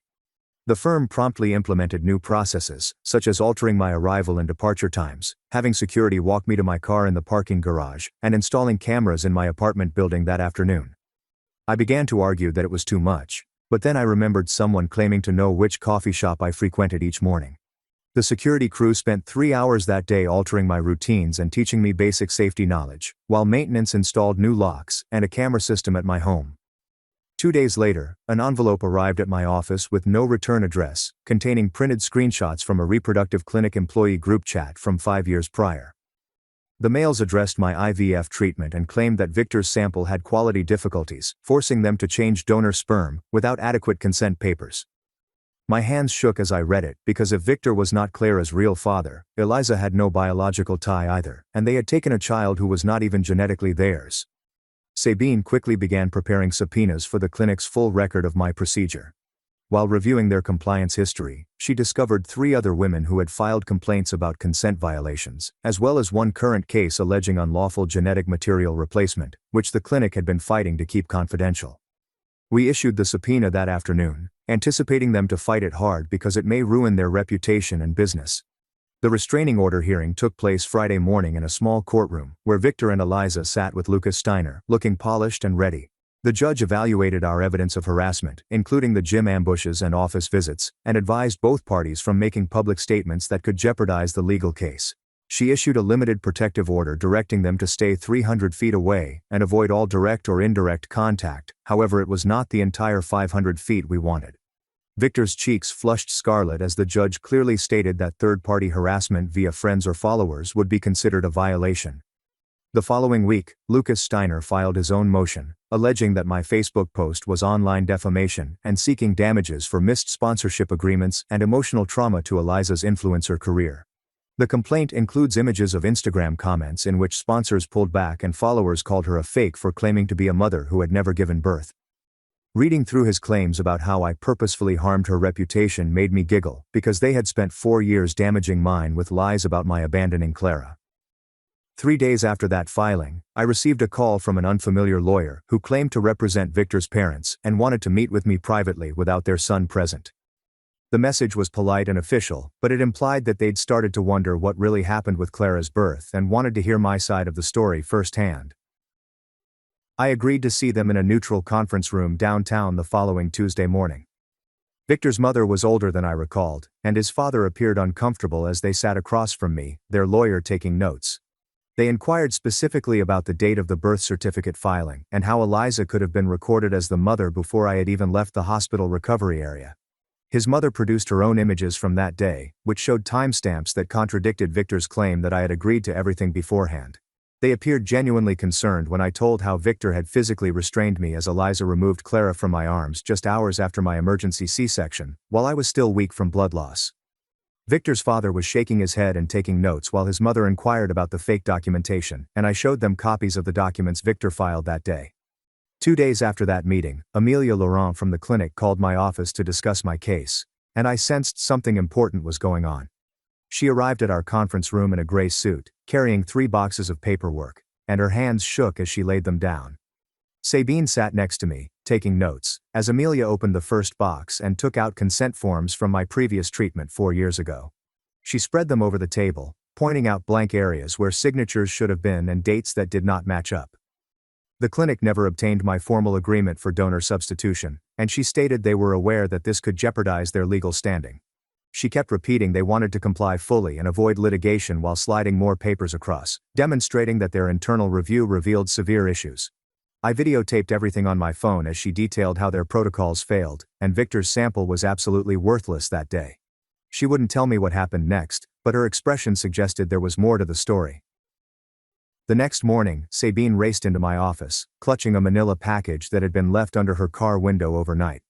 Inside was a 4-year-old internal clinic memo with my case number that discussed a substituted donor process in the event of retrieval failure. The document revealed that they utilized a different donor sample without telling me, implying that Victor was not Clara's biological father after all. My hands shook as I read it 3 times and understood it had changed everything about the case. Sabine quickly made copies and stored the original in our safe, while we investigated who provided it and why they wanted us to know. My boyfriend flew in on Friday, and I could see the worry on his face as he went through my apartment. We sat on the couch, and he inquired how bad things were going, and if I was secure from Victor and Eliza's harassing. I mentioned the protective order, as well as the online attacks and how my face was now all over social media. He held my hand and expressed his support for me, but he was concerned about our ability to sustain our relationship among all of this craziness. We talked until 2:50 a.m. about boundaries, and what would happen if the case continued for months or years. He pledged to support me, but we were both aware that the distance and stress were already taking their toll. Eliza posted a video that weekend, crying about how I abandoned Clara and never tried to see her in 4 years. She presented modified screenshots of past texts, giving the impression that I consented to everything and then left from their life. Her admirers began criticizing me on every media, calling me a deadbeat and claiming that I was only jealous of her success. My phone would not stop vibrating with messages of people tagging me in derogatory remarks and sending threats to my work email. Sabine spent the entire Sunday composing cease and desist letters to the biggest offenders, while I documented everything for our harassment case. We sent out 37 letters that night, threatening legal action if they didn't stop right away. On Monday morning, we filed a motion to force the clinic to submit all information related to my procedure and any donor substitutes. The court scheduled a hearing on Thursday and agreed to study the records secretly before determining what may be shared. Amelia Laurent sat in the back row of the court, looking unwell, as the clinic's lawyer talked about patient privacy and proprietary methods. The judge cut him off and stated that she would evaluate everything in chambers and make her decision within a week. She clearly stated that any proof of fraud or consent violations will be made available to both parties right away. 5 days later, Sabine received a call from the hospital stating that they had discovered the security footage we had requested from the day Clara was born. We drove over right once and sat in a small office, watching grainy black and white footage from the corridor outside my room. The timestamp showed Victor entering and exiting several times while I was still unconscious after the emergency surgery. He is clearly holding a stack of papers when he is stopped by a nurse, but he shows her something and she lets him pass. The hospital administrator recognized that this breached their protocols because I was unable to consent to anything while drugged from the C-section. We obtained copies of everything and added it to our growing collection of evidence against them. The following week, the court appointed Margot Steiner as guardian ad litem in Clara's custody case. She phoned my office that afternoon to arrange an interview about my goals with Clara and what I was actually looking for. I met with her 3 days later in a neutral area and attempted to remain cool while explaining what had transpired. She asked if I wanted full custody or just visitation, and I honestly told her I wasn't sure yet. All I knew was that Clara deserved the truth, and I deserved to know my daughter after being denied the opportunity. Margot made notes and mentioned that she would be questioning Victor and Eliza separately about the event. The same day as my interview, my firm's biggest client called the senior partners to express concern about the media exposure I was receiving. They postponed signing a $10 million contract extension and suggested I take a leave of absence until things settled down. The partners summoned me to a meeting and stated that they openly backed me, but I could see the tension mounting behind closed doors. They constantly bringing up the firm's reputation and how we needed to be careful with the picture we projected to clients. I knew my job was on the line, but I couldn't give up now that we were so close to demonstrating what they accomplished. The nurse's deposition was planned for the last week of the month at Lucas Steiner's office in downtown. She was older than I remembered, but her memory of that day was crystal clear, as she described exactly what had transpired. Under oath, she described how Victor seized my wrists and held me down on the bed as Eliza snatched Clara from my arms. She recalls me crying and pleading with them to stop, and how security had to be summoned, but Victor showed them papers proving he had custody. Even Lucas Steiner was uncomfortable as she told how I was screaming and groping for my kid while still bleeding from surgery. The next morning, Lucas Steiner moved to seal all court proceedings, claiming Clara required privacy protection from media attention. Sabine and I spent 3 hours crafting our answer, pointing out that they had been displaying Clara's face all over Eliza's Instagram for years, exploiting her for paid material and marketing partnerships. The judge set a hearing for that Friday, and when we came into the courthouse, Lucas was already there, holding a big folder of printed social media posts containing the hate comments Eliza was receiving. He claimed this was harmful to Clara, but our lawyer pointed out that they couldn't use the child as a shield after exploiting her online profile for profit. The court took the case under advisement and stated that she would rule after studying the clinic documents, which had been provided for private inspection. We waited 2 weeks for the verdict, and when it arrived, my hands shook as I read it.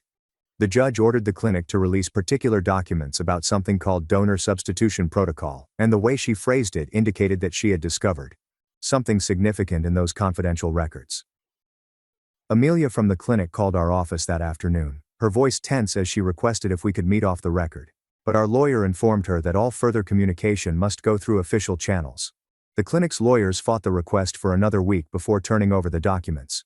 When papers arrived via courier, Sabine and I secluded ourselves in the conference room to evaluate them. Page after page described how Victor's sperm sample had been non-viable on the day of the procedure, with no motility and bad morphological reports. The clinic had substituted an anonymous donor sample without either of us providing proper consent, with Victor signing a paper he clearly had not read. This meant Victor was not Clara's biological father at all. Eliza's eggs were never used, hence she had no biological tie to Clara. I sat there staring at the papers as Sabine summoned our legal team to an emergency meeting that night. We convened at the workplace with pizza and energy drinks and spent the entire weekend discussing what this meant for everything. The falsified birth certificate was even more bogus since that neither of them had a biological claim. With me as Clara's only biological parent, the custody issue was radically different, and the legal consequences were so intricate that everyone's heads spun. Our senior partner kept saying, "This changed the entire case," that we'd gone from fighting an uphill battle to having a clear advantage. On Monday morning we submitted a motion for court-ordered DNA testing of Victor, Clara and myself to obtain scientific verification of what the clinic records revealed. Lucas Steiner responded within hours, calling our motion a fishing expedition and claiming that the biological tie was irrelevant because Victor and Eliza had been Clara's parents for 4 years. Meanwhile, Eliza's influencer business was unraveling in real time as she uploaded increasingly desperate content about chosen families and how biology does not determine motherhood. Her comment sections became war zones, with people calling her out for never giving birth but professing to be a mommy blogger, and her follower count decreased by thousands every day. Brand partnerships began to evaporate, and corporations quietly deleted her off their websites. That same week, my boyfriend called from his apartment 3 states away, his voice exhausted as he admitted to being overwhelmed by everything. He claimed to have been patient and helpful, but seeing me go through this from a distance while attempting to continue our connection was more difficult than he anticipated. He recommended we attempt couples counseling via video conferences because we couldn't be in the same place on a regular basis, and I agreed because I knew winning this lawsuit would be meaningless if I lost him along the way. We selected a therapist who specializes in long-distance relationships and made our first appointment for the following Tuesday. The hospital administrator's deposition took place that Thursday in a conference room downtown, and Martin sat across from us, appearing uncomfortable as he answered questions under oath. He acknowledged that the custody chain break, in which Victor filed paperwork while I was asleep, had been identified by several staff members who suspected something was wrong. His hands fidgeted with his pen as he agreed that the supervisors should have conducted an investigation before approving Victor's birth certificate, especially because I was still recovering and couldn't have consented to anything. He stated that the hospital had subsequently modified its protocols in response to our situation, which felt like too little, too late, but at least demonstrated that what happened to me was incorrect. 3 days later, we were back in court for the DNA testing motion hearing, which Lucas Steiner opposed fiercely, claiming it was unnecessary and would be upsetting for Clara. The judge listened to both sides for more than an hour before ruling in our favor, granting the request and imposing a 2-week deadline for sample collection at an approved medical facility. Victor sprang up from his seat and walked out of the courtroom, slamming the door so violently that a bailiff pursued him, as Eliza burst into tears at the defendant's table. Lucas tried to console her, but she shoved him away and raced off after Victor. Victor emerged in the courthouse hallway as I was gathering my paperwork to depart, and he got right in my face before I could react. His breath smelt of coffee and rage as he grabbed my shoulders and shook me, screaming that I was killing his family and wrecking Clara's life. Security quickly removed him from me, but not before Margot, Clara's guardian, noticed what was going on and began taking notes in her folder. She approached Victor after security pulled him outside and expressed her worries about his capacity to control himself around Clara if he acted like this in public. Her notes on the incident would be included in her report to the court on what was best for Clara, and I knew this outburst had further weakened their case. 2 weeks later, Margot called my lawyer to set up separate interviews with Victor and Eliza at the courthouse, and I observed them arrive at various times, looking nervous. Victor went in first and came out 90 minutes later with his jaw clamped tightly. Then Eliza went in for over 2 hours and left, crying into her phone. Margot later met with my lawyer and showed him her notes, pointing out specific points where their statements differed about why they took Clara that day in the delivery room. She claimed Victor claimed it was all about having his biological child, although Eliza insisted they had planned it together for months since I was unstable, and neither account matched the papers they had submitted at the time. The contradictions were so egregious that Margot expressed concern in her report regarding their honesty and what they might be telling Clara about me. 3 days later, I drove to Beatrice Novak's downtown office, a small room packed with toys and literature about family transitions. She specialized in reunion cases and spent 2 hours explaining what would happen if I met Clara, using dolls to demonstrate how a 4-year-old would react to meeting someone new. She helped me practice simple statements that would not confuse or alarm a little child. Things like informing Clara that I was a friend who cared about her rather than immediately revealing that I was her biological mother. Beatrice informed me Clara might not want to chat, or might even weep and flee, and we modeled how I'd handle rejection without expressing hurt that would make Clara feel bad. She gave me worksheets on child development and had me pledge not to bring gifts or make promises about the future if we met, because courts despise when parents try to buy affection. The defamation hearing took place on Friday morning, and Lucas Steiner came up with a huge folder, attempting to prove that my Facebook post had an unfavorable impact on Eliza's career. My lawyer produced printed images of every claim I'd made, along with supporting documentation, showing the judge my medical records from the delivery room, the fake paperwork with timestamps, and the nurse's sworn testimony. He pointed out that truth is an ironclad defense against defamation, and that everything I'd written was factually correct, including screenshots of Eliza's own social media accounts, where she acknowledged to never giving birth. The judge repeatedly interrupted Lucas, asking why they were wasting court time on this when the facts were so obvious. She even rolled her eyes when Lucas tried to talk about emotional damage. After 40 minutes, she pulled him off in mid-sentence and stated that she had heard enough to make her decision. That afternoon, Sabine called me from the office to inform me of the clinic emails that our subpoena had revealed. She showed me a letter from 6 weeks before Clara's birth in which Eliza urged the clinic director to ensure she was named as the mother on all legal paperwork, especially what would happen if I changed my mind after delivery. Another email from 2 weeks before the birth showed Eliza looking into maternal presumption rules and wondering if being an egg donor granted her any inherent rights. The worst one came the day before my C-section, when she inquired about emergency custody procedures if the birth mother became incapacitated, indicating she knew I'd be sedated and unable to consent. Sabine claimed that these emails were the smoking gun we needed to prove criminal intent, not a last-minute decision.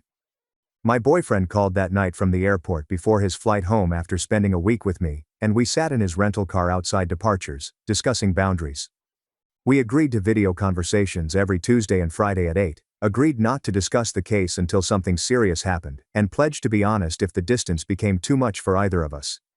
He took my hand and said he understood why I needed to focus on Clara, but he also reminded me that he would be there for me when this was finished.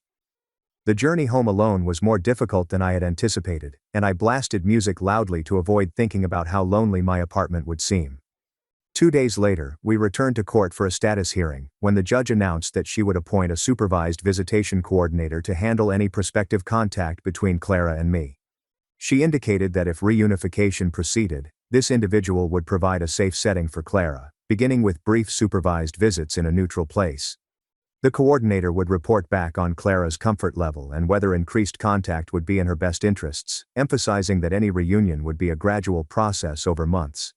I wanted to cry when I realized it would take that long to hold my baby, but I kept my face cool, knowing the court was observing my reactions.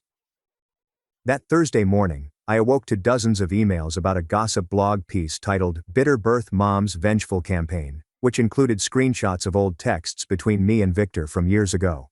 Lucas had leaked certain communications in an attempt to make me appear unstable, displaying only my angry answers without context for Victor's manipulation and lies. Within 2 hours, my legal team published the entire text chain demonstrating how Victor had been gaslighting me about the pregnancy, including messages in which he promised I'd raise the baby as the biological mother. The blog updated their post with the whole context, and the comment section quickly turned on Victor and Eliza, branding them monsters for what they had done. The judge scheduled the ruling on the defamation suit for Monday and dismissed it with prejudice in less than 5 minutes, stating, "My post was protected speech about matters of public concern."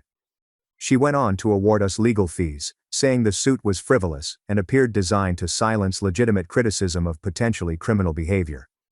Lucas's face flushed as she admonished him about spending the court's resources on frivolous claims when there were serious matters to address. 3 days later, we all gathered at a medical institution for the court-ordered DNA collection, which was carried out by a technician who adhered to stringent chain of custody rules.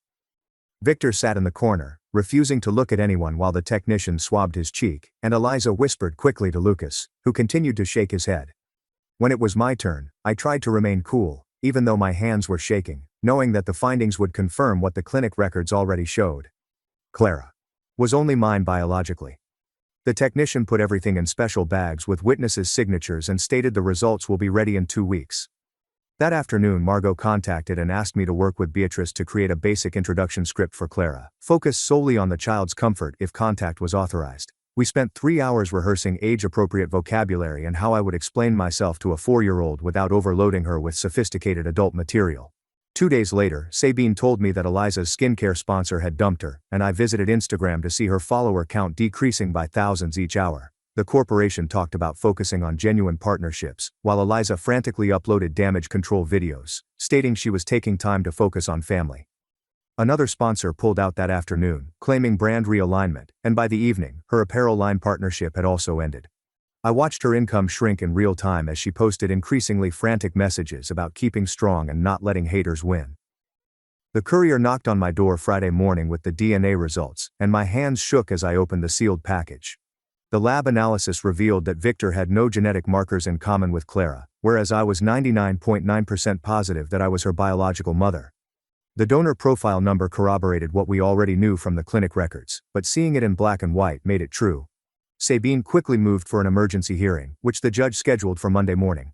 Walking inside that courtroom, I noticed Victor sunk in his chair, while Eliza continued to grip Lucas's arm, wondering what they were going to do next.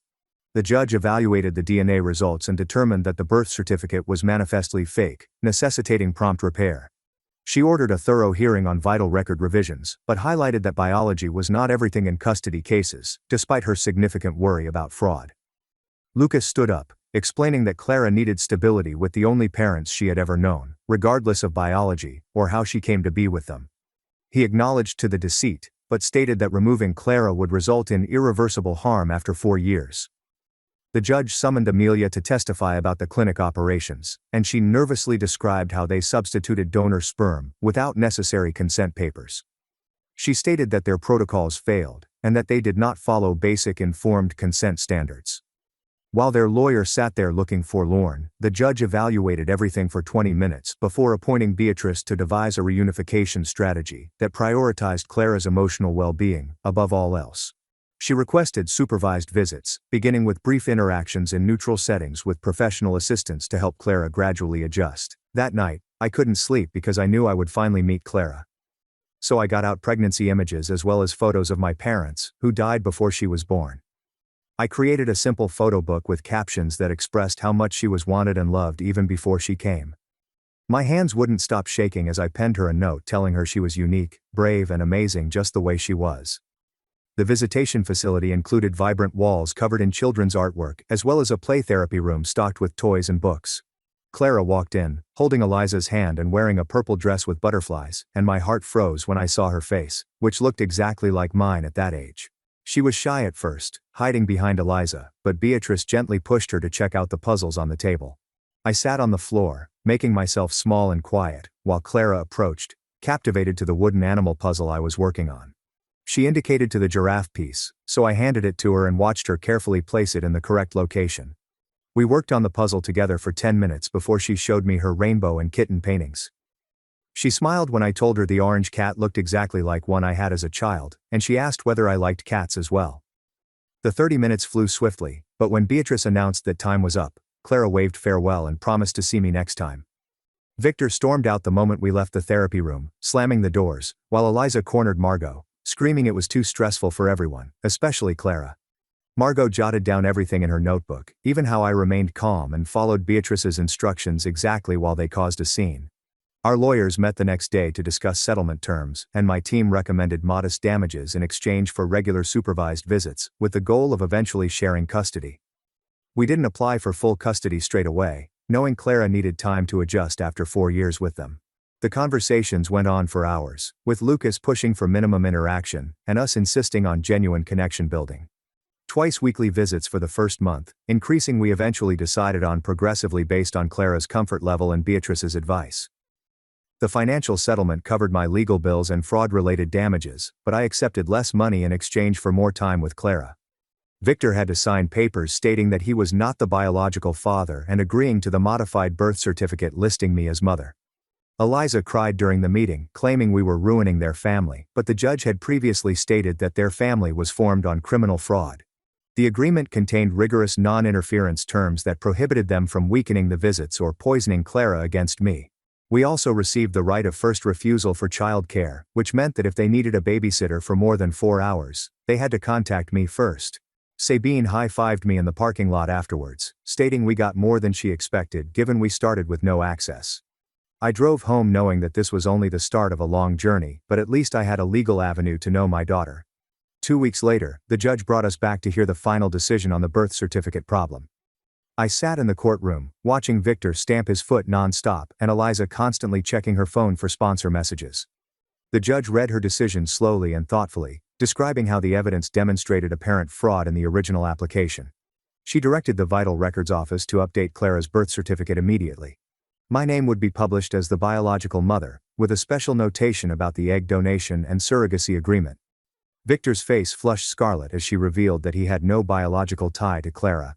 The judge made it plain that custody would remain unchanged for the time being while we worked out Beatrice's reunion plan, but the legal record will eventually reveal the truth about Clara's biological mother. After court, Lucas approached me and my lawyer to discuss settlement conditions. Victor and Eliza wanted this over with as soon as possible to avoid losing further sponsors. They offered to compensate us for the fraud and emotional pain if we kept the sum undisclosed.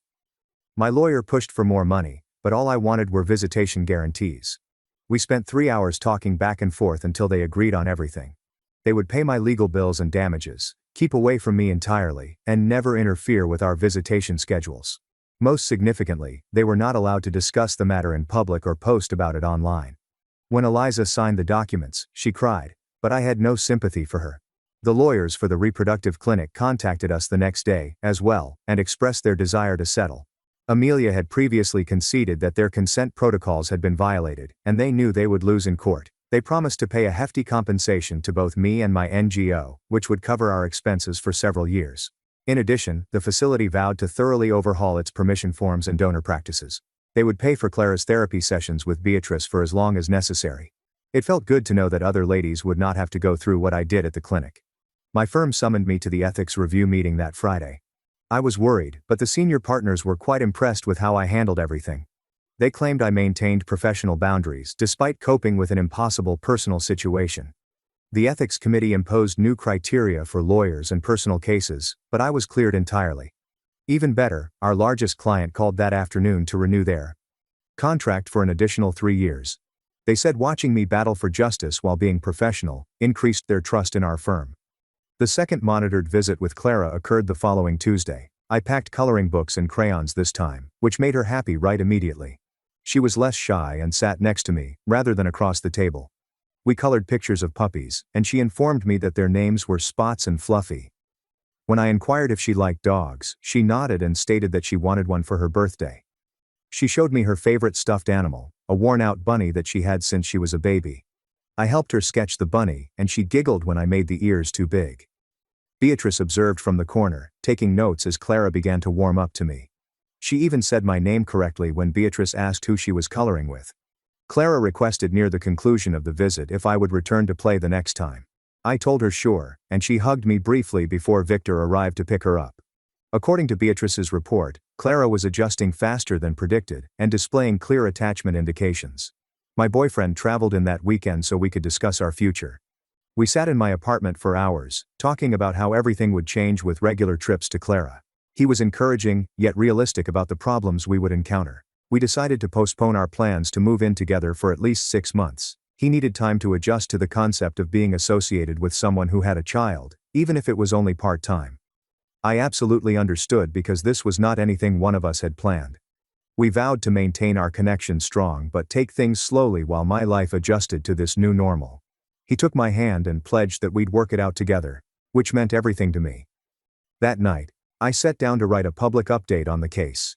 I wanted to thank everyone who had helped me and provide resources for other birth mothers in difficult situations. I spent 2 hours perfecting the language, being careful not to break the settlement terms.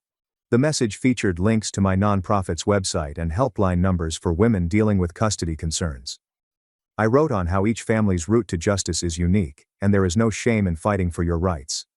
I highlighted that healing takes time, and legal triumphs do not alleviate emotional distress.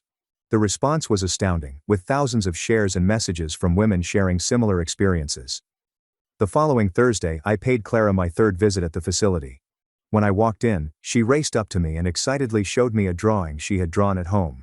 It was 2 stick figures holding hands, with large smiles and unkempt hair. She pointed to the smaller one and said it was her.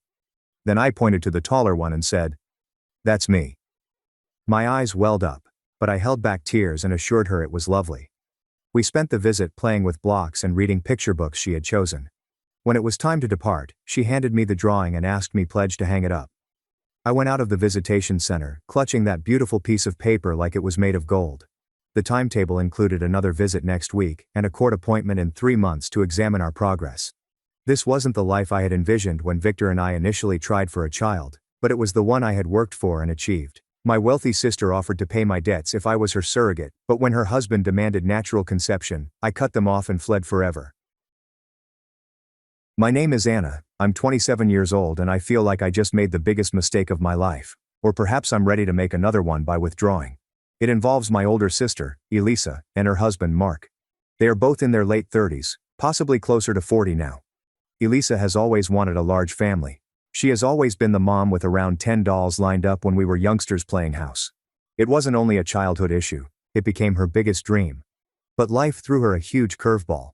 She suffered for years from what doctors initially misdiagnosed as severe endometriosis, but subsequently discovered to be severe polycystic ovarian syndrome, or PCOS, with numerous problems. She underwent numerous therapies and endured a great deal of agony. I can't count how many times I've seen her cry out of irritation or physical pain. Things deteriorated to the point where she needed a hysterectomy a few years back. It crushed her. It felt like the final door had slammed shut on her dream of having her own kid. But Elisa and Mark are fighters. They have plenty of affection to give. They began fostering children that needed a safe environment. They've welcomed 5 different youngsters into their house over the years, some for a short period of time and others for much longer. Then they adopted 2 adorable youngsters, brothers with autism. They are truly excellent parents, patient, caring, and involved. Their house is chaotic at times, but it is also filled with warmth and structure. They're also doing quite well financially. Mark has a well-paying IT career, while Elisa works part-time as a consultant from home. They have a large, pleasant home in a nice suburb, the entire picture. So, you would think they'd be satisfied, right? They have this lovely family that they created. However, about 7 months ago, this new concept began. Mark brought it up first, almost casually. Then Elisa was very into it too. They began discussing about wanting a child who was biologically linked to them. It seemed strange to me, given that they already have sons, but they explained that they wanted the experience of raising a baby from day one, knowing its entire genetic history, a chance, in their words, to do everything right from the start and provide the absolute best foundation possible. It felt like they thought their adopted sons were missing out on something, which bothered me. But I didn't say anything then. They regarded it as a different but equally valid way to expand their family. Then came the big request. They invited me to sit with them one evening. The kids were sleeping, the home was peaceful, and they simply lay everything out. They asked whether I would be their typical surrogate, which meant my egg and Mark's sperm. They knew I was young, healthy, and closely linked. They had everything arranged financially. They would cover every single expense, including lawyers to design the arrangement, all medical costs, prenatal care, delivery, and everything else. Therapy for me if necessary, maternity clothes, you name it. On top of that, they offered me a life-changing package. They would pay off my entire student loan debt, which is embarrassingly large, rent me a nice 2-bedroom apartment for 3 years so I wouldn't have to worry about housing, and give me a lump sum of cash that would probably total close to $300,000. My first reaction was shock. But suddenly my mind began racing. I work a fairly ordinary office job, just making ends meet after rent and loan payments. This offer was more than just money, it was freedom. It served as the foundation for the rest of my life. I spent 9, maybe 12 months of my life carrying a kid for my sister, who urgently wants one, in exchange for years of financial security. It seemed almost too good to be true.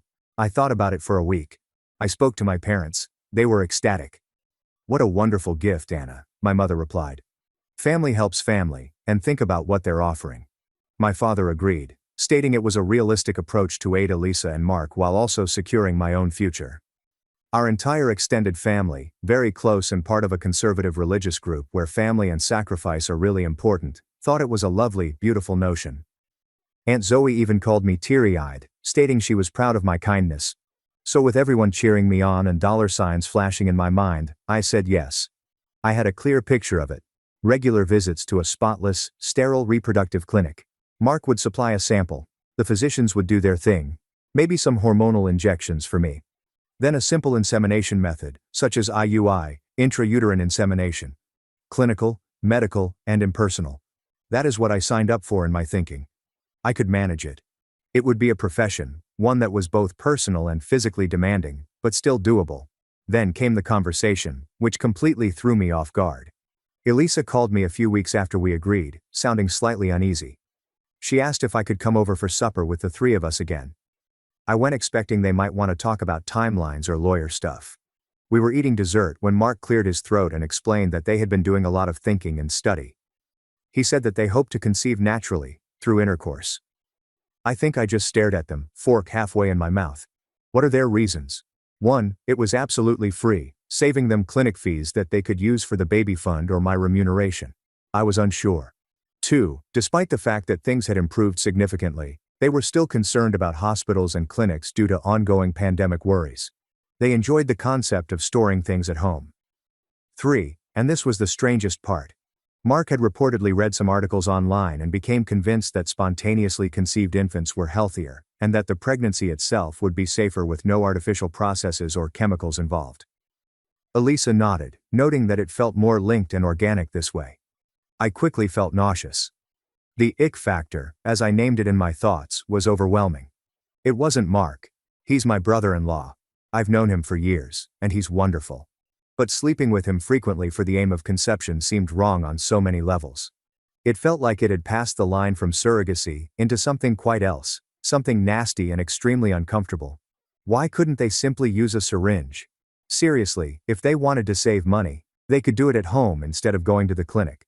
They could get a sterilized needleless syringe from the pharmacist. It would still be my egg and his sperm, but without the actual contact that made my skin crawl. I attempted to convey it politely. I proposed the syringe idea. Mark instantly turned it off. He described it as cold and clinical, which is exactly what they wanted to avoid. He went on to discuss how the natural act provided more positive energy for conception. Elisa just sat there, pleading with me, saying she trusted Mark's studies and hoped I could see their point of view, which was all about giving the baby the greatest possible start. Now I'm trapped. I gave my word. My family is already celebrating, practically knitting booties. Elisa is my sister, and I adore her. I understand how much this means to her. And God, the money. Giving it up feels ridiculous, especially given inflation and the high cost of everything. Financial independence is staring me in the face. But the prospect of implementing this version of the plan makes me physically nauseous. Is it odd for me to want to back out now? Is their request reasonable, and am I simply being immature or squeamish? My parents, when I slightly hinted at my discomfort without going into detail, I was too ashamed, simply blew it off, saying things like, "It's just a means to an end, dear. And don't overthink the mechanics." They don't see the big problem. Am I insane for ever considering walking away from $300,000 and shattering my sister's heart? Is it insane of me to consent to this in the first place? Okay, I'll edit. Wow. Reading the few comments that arrived nearly immediately, something clicked. I'm so out of my depth here that it's not even funny. This isn't just about the Nick factor, this is about limits, ethics, potential coercion, and my personal well-being. Thank you. I need to figure out how to contact Elisa and Mark. I'll absolutely tell them about the initial idea. Intercourse is a non-starter. I need to discuss alternatives. If they truly desire a biological connection through Mark, they may consider using a gestational surrogate, or they could simply accept that this particular avenue will not work. Right now, the prospect of me carrying the baby feels contaminated and complex. This conversation is going to be terrible. I'm not looking forward to it one bit. Update 1. Things went from tricky to a total trash fire. After that first post, I started reading more and more about surrogacy, not the shiny agency websites, but actual forums, personal blogs, and news pieces about failed surrogacy trips, and I fell down a deep, dark rabbit hole. The comments on my post were only the beginning. I spent hours reading about the physical realities, traumatic births, unexpected C-sections, permanent body changes like incontinence or prolapse, postpartum depression that hits surrogates hard, the feeling of detachment, or conversely, the intense struggle of giving up a baby you carried for 9 months, and the legal and emotional horror stories, contracts being ignored, intended parents making unreasonable demands during the pregnancy, changing their minds, surrogates leaving. That was terrifying. It hit me like a ton of bricks. I'm way too young, way too innocent, and frankly, way too unprepared for this. It wasn't only about the method of conception anymore. It was the what if of everything else. What if I experienced major complications? What if I couldn't emotionally handle giving up the baby? What if Elisa, Mark and I had a significant fight during our pregnancy? What if their perfect start ideas morphed into control over my nutrition, activities, and life? I realized I wasn't only trying to avoid the intercourse portion. I did not want to be pregnant. Not for them, maybe never. After reading all of those stories about third and fourth degree tearing, and the sheer unpredictability of childbirth, I was terrified. I'm simply not prepared for that kind of risk and responsibility, especially for someone else's child, even if that person is my sister. Telling Elisa was one of the most difficult things I'd ever had to do. I practiced it in my head 120 times. Everything in our family, upbringing and religious community emphasizes sacrifice, family support, and putting others first. Saying no seemed like a betrayal of everything, as well as of Elisa, whom I genuinely care about. I finally called her. I kept things brief and simple. I apologized and told her that I couldn't proceed with the surrogacy in any manner. I told her that it didn't mean I didn't love her anymore, but that I just wasn't the proper person for this. She remained quiet for a long time. Then she simply stated softly that she was extremely sad, but she respected my decision. She sounded heartbroken but resigned. I felt terrible, but also relieved. I thought, okay, that was terrible, but it's done. I was mistaken. A few evenings later, my phone vibrated with a Zoom call invitation. It was Elisa and Mark. My stomach sank. I accepted, but soon regretted it. Elisa appeared on TV, tears running down her cheeks. Mark sat next to her, seeming gloomy. She spoke first, her voice full of emotion, telling me how much they had hoped for this, how they had already begun fantasizing about their biological kid, and how this was their final opportunity. She implored me to reconsider, saying that perhaps we could work out a compromise. Then Mark interjected. His tone was not imploring, it was strong and almost accusing. He told me that they were quite disappointed in me. He stated they had depending on me, and that family should be dependable. He expressed hope that I would be able to follow through on my commitment. When I tried to express my anxieties, my research, my sentiments about the hazards, and the severity of the situation, he dismissed it all.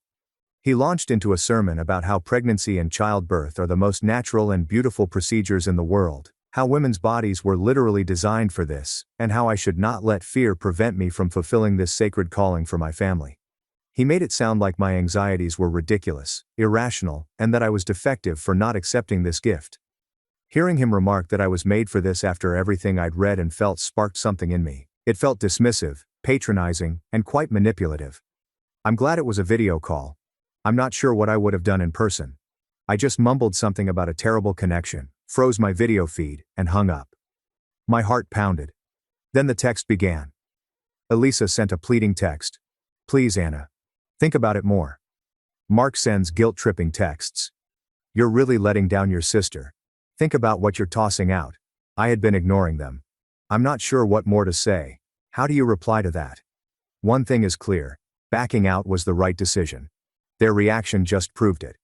Thank you again to everyone who left their initial comments. You might have spared me from a far greater calamity than I could have predicted. Update 2. It is late. My flight leaves in a few hours, and I'm sitting on the floor of my mostly empty apartment, too energized to sleep. I'm moving across the nation, and I doubt I'll be returning. Not for a very long time. I intend to gradually and silently lose contact with my family, community, and all I've ever known. It sounds drastic, and a part of me is already grieving since I love them, but I don't see any other path forward. Following that Zoom call, things worsened. The pressure did not subside.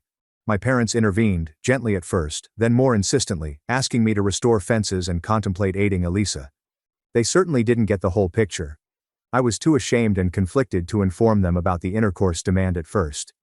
Then, in May, a family gathering was held at Elisa and Mark's house to celebrate one of the boys' birthdays. I felt forced to go in order to appear normal, and possibly to see the children I adore. This was a mistake. Elisa and Mark cornered me in their kitchen near the conclusion of the party, when most of the people had left. They asked again if I would reconsider. Elisa began crying, describing her empty arms and how seeing other newborns physically hurt her. Mark stood close by, almost towering. He spoke about legacy, the value of blood ties, and how this child would complete his family in ways that the adopted boys, as great as they were, could not. It seemed like they were tagging me. Mark then went closer, but Elisa looked away and wiped her eyes. He placed his hand on my arm, and then my waist. He began whispering about how much they needed me, how beautiful I was, and how this could be a shared intimacy with a great purpose. Then he leaned in and began kissing me, not just a peck, but a kiss. His other hand began caressing my side and creeping near my breast. I just froze, completely frozen. Typing this makes me feel really dumb and weak. Why did not I push him away? Why didn't I scream? But I couldn't react in that time since Elisa was crying close, Mark was so physically present and intense, and I was shocked and confused. It seemed weird and terrible. My mind became blank. Fortunately, it did not proceed further. One of the children yelled out from another room, shattering the trance. Mark drew back, appearing flustered for a moment. I murmured an explanation about having to leave, grabbed my bag, and virtually rushed out of there. I drove home, shivering, replaying it in my thoughts, disgusted with him and Elisa for allowing this to happen. Did she know? How could she not? And ultimately, I blame myself for freezing. After that, I realized I couldn't stay. I tried to talk to my parents again, implying that Mark had been improper and that the strain was hard. They became uneasy, exchanged glances, and basically told me I must have misunderstood, that Mark was a fine man, and that I was being excessively sensitive because I was anxious. My mother advised I pray about it. I even tried to speak with our religious leader, Father Laurent. He listened calmly before discussing the necessity of forgiveness, family togetherness, and respecting Elisa and Mark's grief. He hinted that my surrogacy sacrifice could lead to healing for everyone. No criticism of Mark, no support for my boundary, only platitudes and pressure to conform. That was the last straw. I already felt like an outlier in many ways, single, focused on my job in a neighborhood where most women my age were married with children, and not as religious as expected. However, the lack of support, collective denial, and pressure caused something to break. Everyone I trusted assaulted and manipulated me, dismissing my sentiments. It helped me see the entire system in a new way. Working from home during the pandemic had already given me time to reflect and reassess things I had previously accepted. Following the incident and the conversation with Father Laurent, I began conducting extensive research online. I discovered communities of people who had abandoned our particular church. Individuals who have rebuilt their life outside of high-demand groups. Their stories of achieving independence, liberty, and happiness were incredibly moving. I wanted it. I needed it. So, for the past 3 months, I've covertly planned my departure. I found a job with my employer in a city thousands of miles away. I scheduled the move, found an apartment online, sold or gave the majority of my belongings, and packed the necessities. I told my family that I had a fantastic career opportunity that I couldn't pass up. They were astonished at the distance but appeared to accept it. Probably relieved that geography has resolved the surrogacy issue.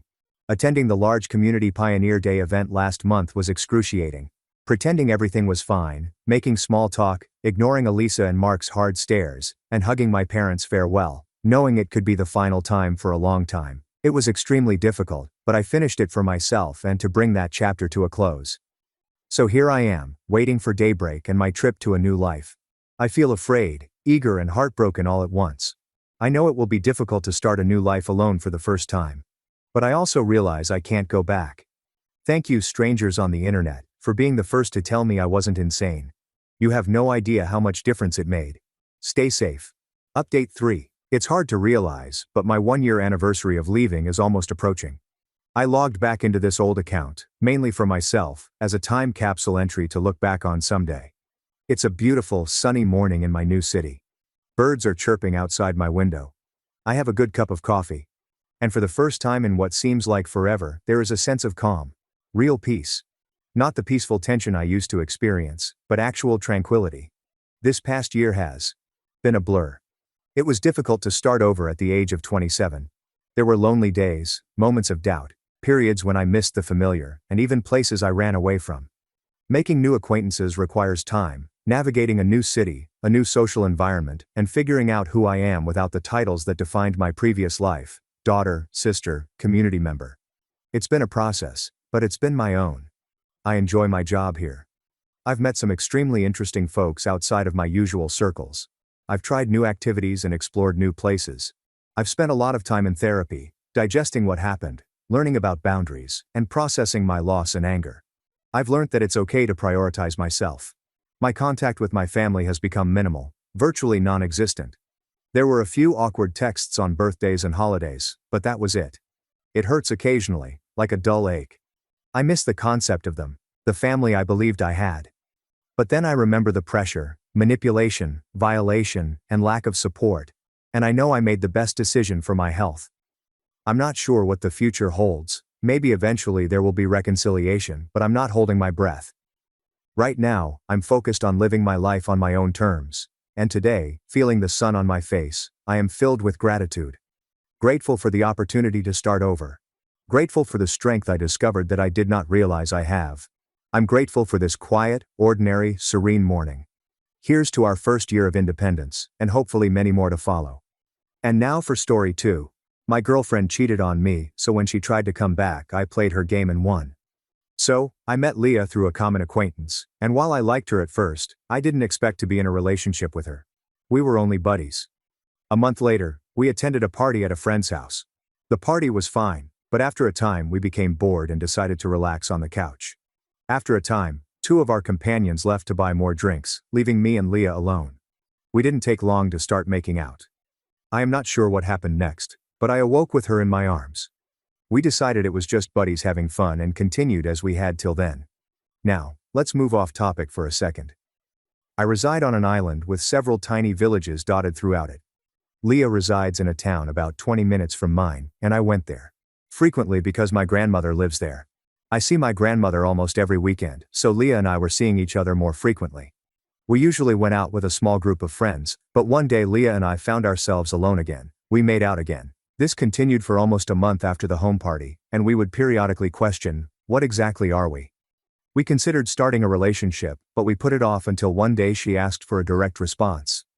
Long story short, we decided to enter into a relationship. Our chemistry was excellent for the first few months, but there was a problem. We couldn't see each other as often once school started, so our relationship was largely long distance. Regardless, everything was running nicely. But then I saw she was growing increasingly distant. She didn't respond to texts as quickly, and wasn't as invested in herself as she had been. Then New Year's arrived. She stated that she had made plans with her girls to celebrate together. I didn't think much of it, but when I asked her about the party, her responses made me doubt the authenticity of our connection. However, I didn't think much of it. We continued to date until the beginning of February, when she unexpectedly called and told me she wanted to end the relationship. The reason? She didn't like the distance between us, but she wanted to stay friends. We did what she said, but the rationale seemed quite odd to me. We were still in touch, but not as frequently as before. Then a friend, let's call her Mary, who was with her at the New Year's party, told me she had cheated on me that evening. I didn't trust her until she showed me photographs. My suspicions were validated, but I did not confront her about them. Fast forward to early August, when Leah was celebrating her birthday at a nightclub. She did not invite me, but I found myself there regardless. I saw her and we spoke. One thing led to another, and we went out again. When Leah told me how much she missed me, I knew just what to do. I made an extra effort to see her during the month, giving her everything I had and more. Leah wanted to restart their relationship, but I refused. This went on until November, and it's safe to say she was obsessed about me. Then I unveiled my strategy. I entirely cut off communication with her. She went nuts. She came to me in person and demanded an explanation. I just showed her a photograph of her with another man. She eventually realized her error. Leah attempted to apologize, but I did not listen. I was finally at peace, but she refused to give up. She contacted me using a friend's phone, and the tantrum that ensued was spectacular. Leah went nuclear on me, first blaming me, then apologizing, and then manipulating the issue by claiming it was my fault she cheated, all while having a mental breakdown. Once again, I did not say much. I just told her that she was facing the repercussions of her behavior, and that we were done for good. I banned that number as well, and she hasn't tried to contact me since.